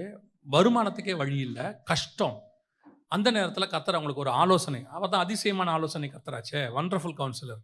அவர் என்ன சொன்னாராம், உங்கள் அம்மாவுக்கு சமைக்க தெரியும். யார்? அவருடைய அம்மாவுக்கே. அவங்களுக்கு ஒரு 60 வயசு, சமைக்க தெரியும். அவங்க ஸ்நாக்ஸ், சமோசா இந்த மாதிரி, அந்த அம்மா சமோசா போடுவாங்க, அதை உணர்த்தி நீ போய் சமோசா போடுன்னு. நான் இது எதுக்கு சொல்ல வந்தேன், அந்த வயசான பாட்டி அந்த அம்மா உட்காந்து சமோசா போட்டு கொடுக்குறாங்க. இவர் போய் என்ன செய்கிறாரு, வாசலில் ஒரு வண்டி வச்சு இவர் அதை வியாபாரம் பண்ணுறாரு. மனைவி அந்த சமோசா கூடன்னு தட்டெல்லாம் கழுவி கொடுக்குறாங்க. இதை 2 பிள்ளைகளும் பார்க்குறாங்க. பார்த்தோன்னே அவங்க என்ன செய்கிறாங்க, கூட வேலைக்கு வராங்க, பெருக்கிறது, வேலைக்கு போகிறது. இப்போ பாருங்கள், இவர் பிள்ளைகளை வேலை செய்ய சொல்லலை, இவர் கேட்கல. இவரை பொறுத்த வரைக்கும் கஷ்டம் நம்மோட போட்டோம், பிள்ளைகளுக்கு என்ன செய்ய வேண்டாம், நல்லா இருக்கட்டும். ஆனால் ஒரு குடும்பமே வேலை செய்து கொரோனா நேரத்தில் இடம் வாங்கி வீடு கட்டுவதற்கு கர்த்தர் அவருக்கு கிருபை தந்தார். இதுதான் ஆவிக்குரிய குடும்பம். நீங்கள் இறங்கி செய்யும் போது உங்கள் பிள்ளைகள் தானாய் செய்வார்கள். உங்கள் பிள்ளைகள் தானாய் செய்வார்கள். கவனிச்சுக்கொள்ளுங்க, நீங்கள் எவ்வளவு பயபக்தி உள்ளவர்களாய் இருக்கிறீர்களோ உங்கள் பிள்ளைகளும் அவ்வளவு பயபக்தி உள்ளவர்களாய் இருப்பார்கள். அல்லேலூயா. கடைசியாய் அந்த வசனத்தை வாசிங்க, நம்ம இன்னும் ஒரு காரியத்தை பார்த்துட்டு முடிக்கலாம். விசுவாசத்தினாலே நோவா தற்காலத்திலே காணாதவைகளை குறித்து தேவ எச்சரிப்பு பெற்று பயபக்தி உள்ளவனாகி தன் குடும்பத்தை ரட்சிப்பதற்கு பேழையை உண்டு பண்ணினான். கடைசி என்ன உண்டு பண்ணினான்? பேழையை உண்டு. அவன் எச்சரிப்பு பெற்றான், அந்த பயபக்தி வந்துச்சு. கடைசியாய் ஒரு கிரியை செய்தான். அதுதான் ரொம்ப இம்பார்ட்டன்ட். இன்னைக்கு நல்ல ஆவிக்குரியவர்கள் இருக்கிறாங்க, இன்னும் சொல்ல போனா பயபக்தி உள்ளவர்களும் இருக்கிறார்கள். ஆனால் விசுவாசத்தோடு இருக்கிறார்களே ஒழிய கிரியை இல்லாத விசுவாசத்தோடு இருக்கிறார்கள். வேதம் சொல்லுது, கிரியை இல்லாத விசுவாசம் செத்தது. ஆண்டவர் ஒரு விஷன் கொடுக்கிறாரா, அதுக்கான கிரியை உங்ககிட்ட இருக்கணும். அந்த கிரியை தான் உங்களை ரட்சிக்கும். இப்போ நோவாவுக்கு தெரிஞ்சிருச்சு. Okay, right, fine. இப்போ நம்மகிட்ட ஒரு குரூப் இருக்கு இந்த கடைசி காலத்தில். என்ன குரூப் தெரியுமா? இப்போ எங்களுக்கு ஒரு மினிஸ்ட்ரி, என் டைம் மினிஸ்ட்ரி ஆண்டவர் கொடுத்துருக்கிறாரு. கடைசி காலத்தை பற்றி தான் நாங்கள் பேசுகிறோம். அதை சொல்லும்போது உலகம் வந்து இப்படி ஒரு முடிவுக்கு வரப்போகுது, ஆண்டவர் வரப்போறாரு. நோவா சொன்னதே தான் நாங்கள் இப்போ வேற வெர்ஷனில் சொல்லிக்கிட்டு இருக்கிறோம். அவர் 2000 வருஷத்துக்கு முன்னாடி 4000 வருஷத்துக்கு முன்னாடி சொன்ன வெர்ஷனை இப்போ நாங்கள் வேற ஒரு வெர்ஷனாக சொல்கிறோம். ஏன்னா இயேசுவும் அதான் சொல்றாரு, நோவாவின் காலத்தில் எப்படி நடந்ததோ அப்படியே மனுஷகுமாரன் காலத்திலும் நடக்கும். ஸோ அதே வெர்ஷன் தான், அதே அழிவு தான். அப்போ தண்ணி, இப்போ நெருப்பு, அப்போ பேழை, இப்போ இயேசு கிறிஸ்து. அன்னி தண்ணி பேழைக்கு மேலே உச்சத்தில் சிகரங்களுக்கு மேலே பேழை இருந்துச்சான். 20 முழத்துக்கு மேலே, 15 முழத்துக்கு மேலே இருந்துச்சான். இங்கே மத்திய ஆகாயத்தில் ஆண்டவர் வச்சு நம்மளை காப்பாற்ற போறாருன்னு இருக்கு. நோவா பேழையை கண்டினார். இப்போ நாம வந்துட்டு இயேசு கிறிஸ்து நமக்காக உண்டாக்கி ஒரு வாஸ்தலத்தை உண்டாக்கி கொண்டிருக்கிறார். சேம் கான்செப்ட், அதில் மாற்றுக்கிறதே இல்லை. ஆனால் இப்போ நாங்கள் இந்த மாதிரி விஷயத்தை சொல்லும் போது 2 வகையான ஜனங்கள் இருக்கிறார்கள். அதில் ஒரு குரூப் என்ன சொல்லுவாங்க தெரியுமா? நீங்கள் சொல்றதெல்லாம் கரெக்ட் தான் பிரதர், நாங்கள் விசுவாசிக்கிறோம், எல்லாம் ஓகே தான், ஆனால் கர்த்தர் கிருபை உள்ளவர், அப்படிலாம் செய்ய மாட்டார். இவங்களுக்கு விசுவாசம் இருக்குது, ஆனால் விசுவாசத்தில் கிரியை செய்ய இவங்களுக்கு என்ன வரல? மனம் வரல. ஆயத்தப்படுவதற்கு இவங்களுக்கு என்ன வரல? ஆயத்தமே வரல. இவங்களை பொறுத்த வரைக்கும் அந்த முடிவை மாற்றி அமைக்கலாம்னு நினைக்கிறாங்களே ஒழிய அந்த அழிவுலேருந்து தப்பிக்கிறதுக்கான வேலையை பார்க்கணும்னு அவங்களுக்கு தோணவே இல்லை. இன்னைக்கு ஒரு குரூப் அப்படி இருக்குது. ஆண்டவர் உங்களுக்கு சில காரியங்கள் சொல்றாரா, அதை செய்யுங்கள், குடும்பமாக செய்யுங்கள். அந்த விஷனை மொத்த குடும்பமும் டேக் ஓவர் பண்ணுங்க. சில நேரத்தில் கணவனுக்கு கொடுக்கிற விஷன் மனைவி எடுக்க மாட்டேங்கிறாங்க, மனைவி கொடுக்கிற விஷன் கணவன் எடுக்க மாட்டேங்கிறார். நோவாவுக்கு ஒரு விஷன் கொடுத்தாச்சு. இப்போ இந்த விஷனை அந்த 3 பசங்களும் எடுத்தாங்க தானே. அவன் பயபக்தி உள்ளவனா இருந்தான். யாருக்குள்ள போச்சு? பிள்ளைங்களுக்குள்ள போச்சு, மனைவிக்குள்ள போச்சு. இவங்க 2 பேருக்குள்ள போனது ஆச்சரியம். அதை விட பெரிய ஆச்சரியம் என்ன தெரியுமா? அந்த 3 பசங்களுடைய மனைவிகளுக்குள்ள போனது. நீங்க 1 பேதுருவின் புஸ்தகம் 3ஆம் அதிகாரம் 20வது வசனத்தை வாசிக்கும். அந்த ஆவிகள் பூர்வத்திலே நோவா பேழை ஆயத்தம் பண்ணும் நாட்களிலே தேவன் நீடிய பொறுமையோட காத்திருந்த போது கீழ்ப்படியாமற் போனவைகள் அந்த பேழையிலே சிலராகி 8 பேர் மாத்திரம் 8 பேர் மாத்திரம். 2 பேதுருவின் புஸ்தகம் 2ஆம் அதிகாரம் 5வது வசனம் வாசி. பூர்வ உலகத்தையும் தப்ப விடாமல் நீதியை பிரசங்கித்தவனாகிய நோவா முதலான 8 பேரை காப்பாற்றி. பர்டிகுலரா 2 இடத்துல 8 பேர் 8 பேர்னு பைபிள் சொல்லுது. பேழைக்குள்ள போனது எத்தனை பேர்? 8 பேர். யார் அந்த 8 பேர்? நோவா, 3 பசங்க 4 பேர், நோவாவின் மனைவி 3 பசங்களுடைய மனைவி 4 பேர். சோ இப்போ இந்த 8 பேர் உள்ளுக்குள்ள போயிட்டாங்க. அப்ப வசனம் தெளிவா இருக்கு, 8 பேர் தான் போனாங்க. அவங்க மருமகளும் போயிருக்கிறாங்க. விஷன் நோவாவுது. விஷன் யாருது? நோவாவுது. இந்த விஷனை அப்படியே யாருக்குள்ள கொண்டு போக முடியுது? மனைவிக்குள்ள கொண்டு போக முடியுது. அந்த விஷனை அப்படியே பிள்ளைகளுக்குள்ள கொண்டு போக முடியுது.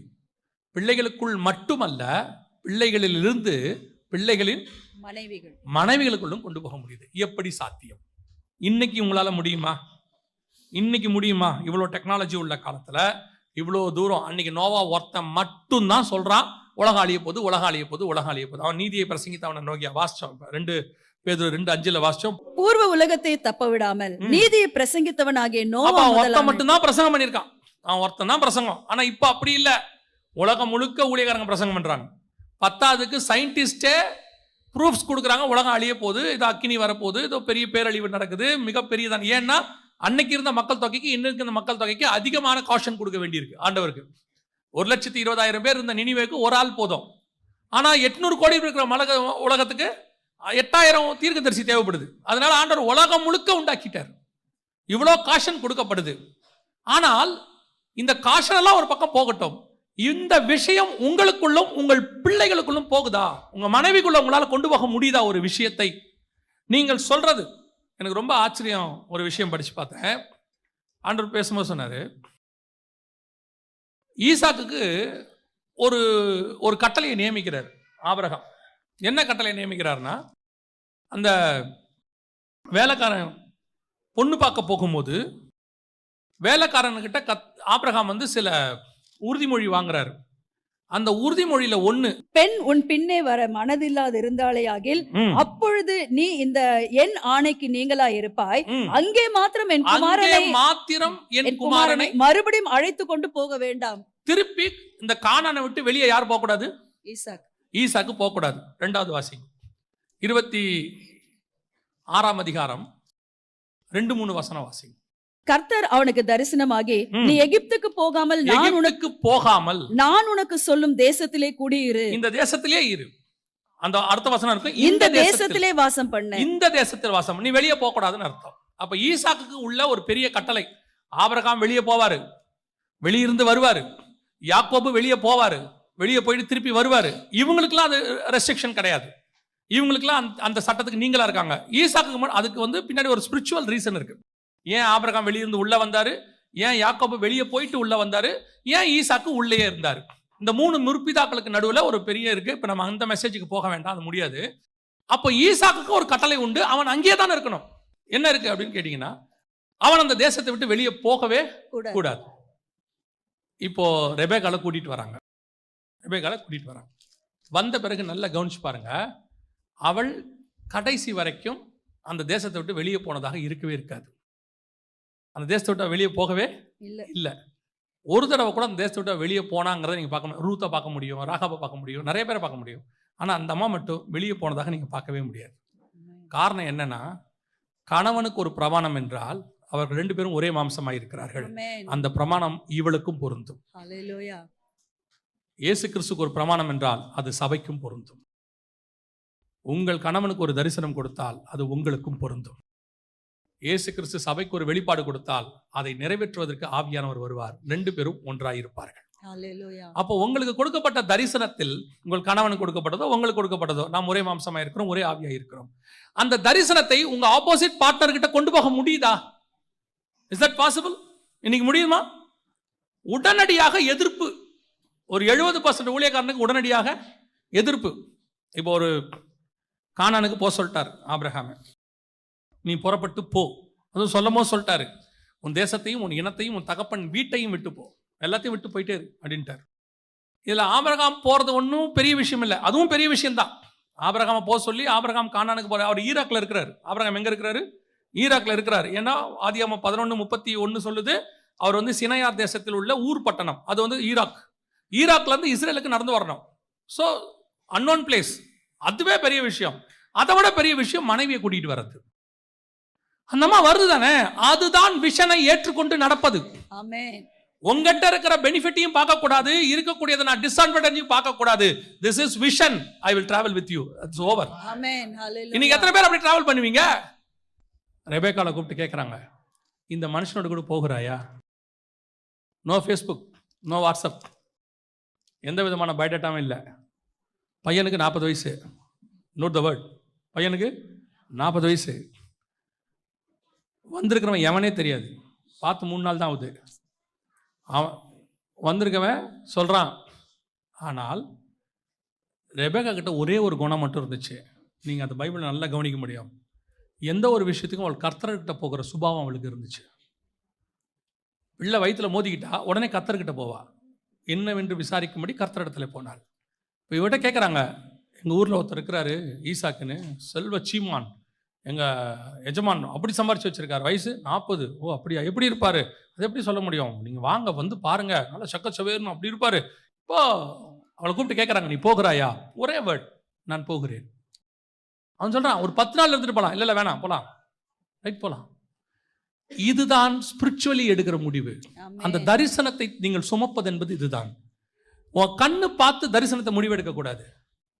உங்க வீட்டுக்காரருக்கோ உங்களுக்கோ ஒரு தரிசனம் கொடுக்கப்படுதா, அது தேவனிடத்திலிருந்து வருகிறதா, அப்படியே அக்செப்ட் பண்ணுங்க, அப்படியே ஏற்றுக்கொள்ளுங்க. உன் தகப்பனுக்கு ஒரு தரிசனம் வருதா, உன் தாய்க்கு ஒரு தரிசனம் வருதா, சொல்றாங்களா, அக்செப்ட். நோ மோர் கொஸ்டின்ஸ், அப்படியே அக்செப்ட். நீ உன் கணவருக்கு உன் மாமியாருக்கு சொல்றாங்களா? பல நேரங்களில் நான் சொல்லிட்டு முடிக்கிறேன், கவனிங்க. பல நேரங்களில் ஊழியக்காரன் குடும்பத்தில் கூட சொல்கிறேன், மருமகள்கள் வராங்க. வந்துட்டு அந்த மாமியார் ஊழியக்காரம்மா, இந்த மாமியார் ஊழியக்காரம்மா, அவங்க மாமனார் ஊழியக்காரர். ஆனால் வர மருமகள் அவளை மாமனார் மாமியாராக தான் பார்க்குறார்களே ஒழிய ஊழியக்காரனும் ஊழியக்காரியுமாய் பார்க்கறதில்லை. அதுவே அதே வயசுள்ள இன்னொரு ஊழியக்காரன் வந்தா சோத்திரம், பிரைஸ் தி லார்ட். ஆனா இங்க ஒரு தரிசனம் பெற்ற தேவ மனுஷன், ஒரு நீதி உள்ள சந்ததி, பயபக்தி உள்ள சந்ததியை பெற்றெடுத்திருக்கிறான். அந்த குடும்பத்தை கட்டுவதற்கு நான் வந்திருக்கிறேன்ற விஷன் அவங்களுக்குள்ள இல்லை. அதனால பைபிள் சொல்லுது, ரெபெக்காள் சாராளின் கூடாரத்தில் போய் குடியிருந்தாள். யூதா முறைப்படி, இஸ்ரவேல் முறைப்படி ஒவ்வொருத்தருக்கும் ஒரு கூடாரம் உண்டு. லேயாளுக்கு ஒரு கூடாரம், ராகேலுக்கு ஒரு கூடாரம், ஆபிரகாமுக்கு ஒரு கூடாரம், சாராளுக்கு ஒரு கூடாரம். எல்லாம் அவங்க கூடாரத்தில் இருப்பாங்க. அதான் ப்ரொசீஜர். ஆனால் ரெபெக்காளுக்கு மட்டும் கூடாரமே கிடையாது. அங்கே வசனம் இருக்கு, நீங்க வேணா வாசிச்சு பாருங்க. 24ஆம் அதிகாரம் கடைசி வசனம் சொல்லும், அப்பொழுது ஈசாக்கு ரெபெக்காளை தன் தாய் சாராளுடைய கூடாரத்துக்கு அழைத்து கொண்டு போய் அவளை தனக்கு மனைவியாக்கி கொண்டு அவளை நேசித்தான். தாயினுடைய சாராளின் கூடாரத்துக்கு அழைத்து. ஏயா, ஈசாக்கு செல்வ சீமான் தானே, எனக்கு ஒரு கூடாரத்தை போட்டு தர மாட்டியா? இந்த சாராளுடைய கட்டிலில் அவள் படுத்ததுக்கு ஒரு முகாந்திரம் உண்டு. இது கிறிஸ்துவை கொண்டு வரக்கூடியதான கூடாரம். சாராள் இதுவரைக்கும் இதை சுமந்து கொண்டு வந்தாள், இனி நான் சுமந்து கொண்டு போவேன். இந்த கூடாரத்தில் கிறிஸ்து பிறக்கிற வரைக்கும் இந்த கூடாரம் கானானுக்குள் இருக்கும். அந்த தரிசனம் உனக்குள்ள இருக்கணும். நீ ஒரு வீட்டுக்குள்ள போறேன்னா அந்த குடும்பத்துல இது ஏன் வீடு, நான் இப்படிதான் இருப்பேன், தனியா தான் இருப்பேன், அதல்ல. நீ எதுக்கு உள்ள போன தெரியுமா? ஒரு தரிசனம் உண்மையிலும் அந்த குடும்பத்துக்கு ஒரு பாண்டிங் இருக்கு. அது பரலோகத்தினுடைய திட்டம். உன் மூலமாக ஒரு பிள்ளை வரும், அது பில்லி கிரகமாய் கூட இருக்கலாம். கர்த்தரியா எது மூலமா என்ன சந்ததி உருவாக்க தெரியாது, அதை உருவாக்குவதற்கு நீ உள்ள போயிருக்கிற அந்த விஷனை சுமந்து கொண்டு போறவங்களா இருக்கணும். கணவனுடைய விஷன், ஆபிரகாமின் விஷன்ஸ், நல்ல கவனிங்க. ஆபிரகாமின் விஷன் ரெபெக்காளுக்கு இருக்கு.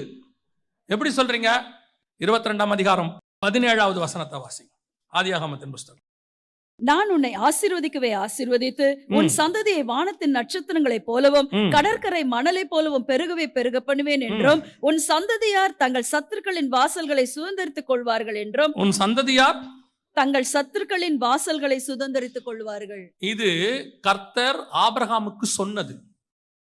24ஆம் அதிகாரம் 60வது வசனவாசி. ரெபெக்காளை வாழ்த்தி எங்கள் சகோதரியே நீ கோடா கோடியாய் பெருகுவாயாக. உன் சந்ததியார், அங்க ஆண்டவர் என்ன சொன்னாரு? கர்த்தர் அவனை ஆசீர்வதித்து உன் சந்ததி வானத்தின் நட்சத்திரத்தை போலவும் கடற்கரை மணலை போலவும் பெருகவே பெருகும். இங்கே என் சகோதரியே நீ கோடா கோடியாய் பெருகுவாயாக. அடுத்து உன் சந்ததியார் தங்கள் பகைஞருடைய வாசல்களை சுதந்தரித்துக் கொள்வார்களாக என்று ஆசீர்வதித்தார். அங்க 22:17 உன் சந்ததியார் தங்கள் சத்துருக்களின் வாசல்களை அப்ப ஆபிரகாமுடைய விஷன் ரெபெக்கா வழியா நிறைவேறணும். ஆமென், ஹல்லேலூயா. இந்த தரிசனத்தை சுமந்து கொண்டு தான் ரெபெக்காள் கூடாரத்துக்குள் வந்தார். ஆமென். நீங்க அத்தனை பேரும் அப்படி ஒரு தரிசனத்தை சுமந்து கொண்டு தான் உங்கள் கூடாரத்துக்குள் இருக்கிறீர்கள். ஹல்லேலூயா. இன்னைக்கு உங்களுக்கு தெரியுமா, நீ என்ன செய்யற? அது சாராள் தரிசனம். நான் ஏன் நிறைவேற்றணும்? குடும்பம் என்பது கர்த்தர் உண்டாக்குனது. இன்னைக்கு நிறைய பேருக்கு அந்த தரிசனமே கிடையாது. Family family family. என்ன ஃபேமிலி? எல்லாரும் ஒன்னா சேர்ந்து குழந்தைய பெத்து இதான் ஃபேமிலியா? இல்லை. தேவனுக்கு உன்மேலும் என் மேலும் வேறொரு திட்டம் இருக்கிறது. We are all heavenly family. கர்த்தராகிய இயேசு கிறிஸ்துவை விசுவாசி, அப்போ நீயும் உன் வீட்டாரும் ரட்சிக்கப்படுவீர்கள். நோவா தற்காலத்தில் காணாதவைகளை தரிசித்து பயபக்தி உள்ளவனாகி தன் குடும்பத்தை ரட்சிக்கும்படி ஒரு பேழை உண்டு பண்ணினான். தரிசனம் இதான். கிறிஸ்து உன்னை ரட்சித்ததுக்கு ஒரு தரிசனம் இருக்கு. ரெண்டு பேரையும் சேர்த்ததுக்கு ஒரு தரிசனம் இருக்கு. இங்க வந்த உடனே அது மாமியார் அவங்களோடலாம் என்னால இருக்க முடியாது, இருக்காதீங்க. மாமனாரோட நான் இருக்க முடியாது. நல்லா கவனிங்க. நான் ஒரே ஃபேமிலி ஒரே வீட்டுக்குள்ள தான் இருக்கணும்ன்ற கான்செப்டே நான் சொல்ல வரல. நீங்க தப்பா புரிஞ்சிடாதீங்க. நீங்க தனித்தனி வீட்டுக்குள்ள இருக்கலாம். ஆனால் ஒண்ணு உங்களுக்கு புரியணும், நான் இந்த வீட்டில் இந்த குடும்பத்துக்குள்ள வந்தது அவர்கள் தரிசனத்தை நிறைவேற்றுவதற்காக. ஏன்னா என்னாலதான் அந்த தரிசனம் நிறைவேறும் இல்லையா? உங்களுக்கு பார்த்துருக்கீங்களா, இந்த பேங்க்குக்கெல்லாம் போனீங்கன்னா உங்களுக்கு ஏடிஎம் கார்டை உடனே கையில் கொடுத்துருவாங்க. ஏடிஎம் கார்டு என்ன செஞ்சிருவாங்க? கொடுத்துருவாங்க. ஆனால் அவங்க சொல்லுவாங்க பின் நம்பர் லெட்டரில் வரும்பாங்க. உங்கள் அட்ரஸ்க்கு என்ன செய்வாங்க? பின் நம்பர் லெட்டரில் வரும். கார்டு உங்ககிட்ட இருக்கு, பின் நம்பர் இன்னொரு இடத்துலேருந்து வரும். அது எங்கேருந்து வரும்னா ஹெட் குவார்ட்டர்ஸ்லேருந்து வரும். இந்த பேங்க்கு அவங்களுக்கு அப்ளை பண்ணி விட்டுரும். இப்போது இந்த கார்டு உங்ககிட்ட இருக்குது, இவங்க கொடுத்தது, பின் நம்பர் இன்னொரு இடத்துல வரும். இது ரெண்டும் போட்டால் தான் உன் அக்கௌண்ட்டே ஆக்டிவேட் ஆகும். அதே மாதிரி தான் உன் கையில் இருக்கிற தரிசனத்துக்கான பின் நம்பர் உன் மனைவியின் வீட்டில் இருக்கிறது. அது இங்கே சேர்ந்தாதான் பரலோகத்தில் உன் அக்கௌண்ட் ஆக்டிவேட் பண்ண முடியும். இந்த புரிதல் உங்களுக்கு எனக்கும் வேணும். கணவன் மனைவியினுடனே அப்படியே 100% மேட் ஃபார் ஈச் அதர், அப்படியே அதெல்லாம் இல்லை. கன்ஃபார்மாக பிரச்சனைகள் இருக்க தான் செய்யும்.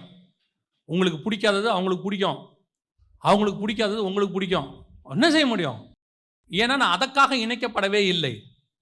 அந்த எச்சரிப்பை பெற்று பயபக்தி உள்ளவனாகி வேலையை உண்டு பண்ணி, நான் சாராளின் கூடாரத்துக்கு ஏன் வருகிறேன்?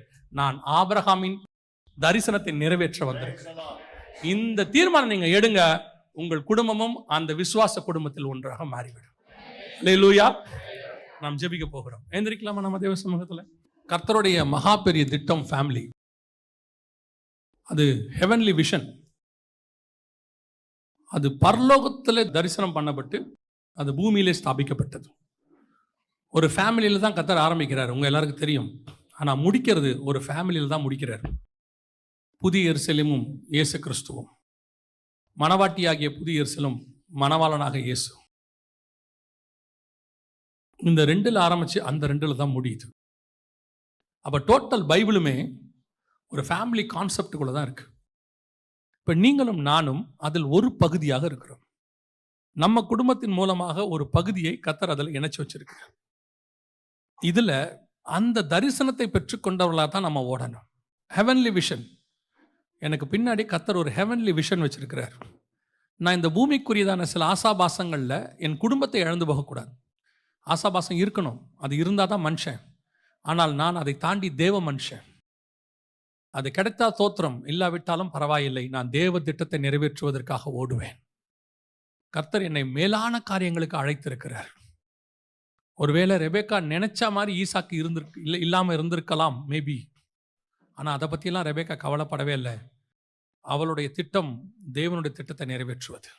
அதனால தான் எதுக்கு எடுத்தாலும் அவன் தேவன் கிட்ட போனா. சில தப்புகள் நடக்கும், சில பிரச்சனைகள் வரும் வீட்டில். ரெபேக்காளுடைய மருமகள் மனநோவாக இருந்தாங்கன்னு வேதம் சொல்லுது.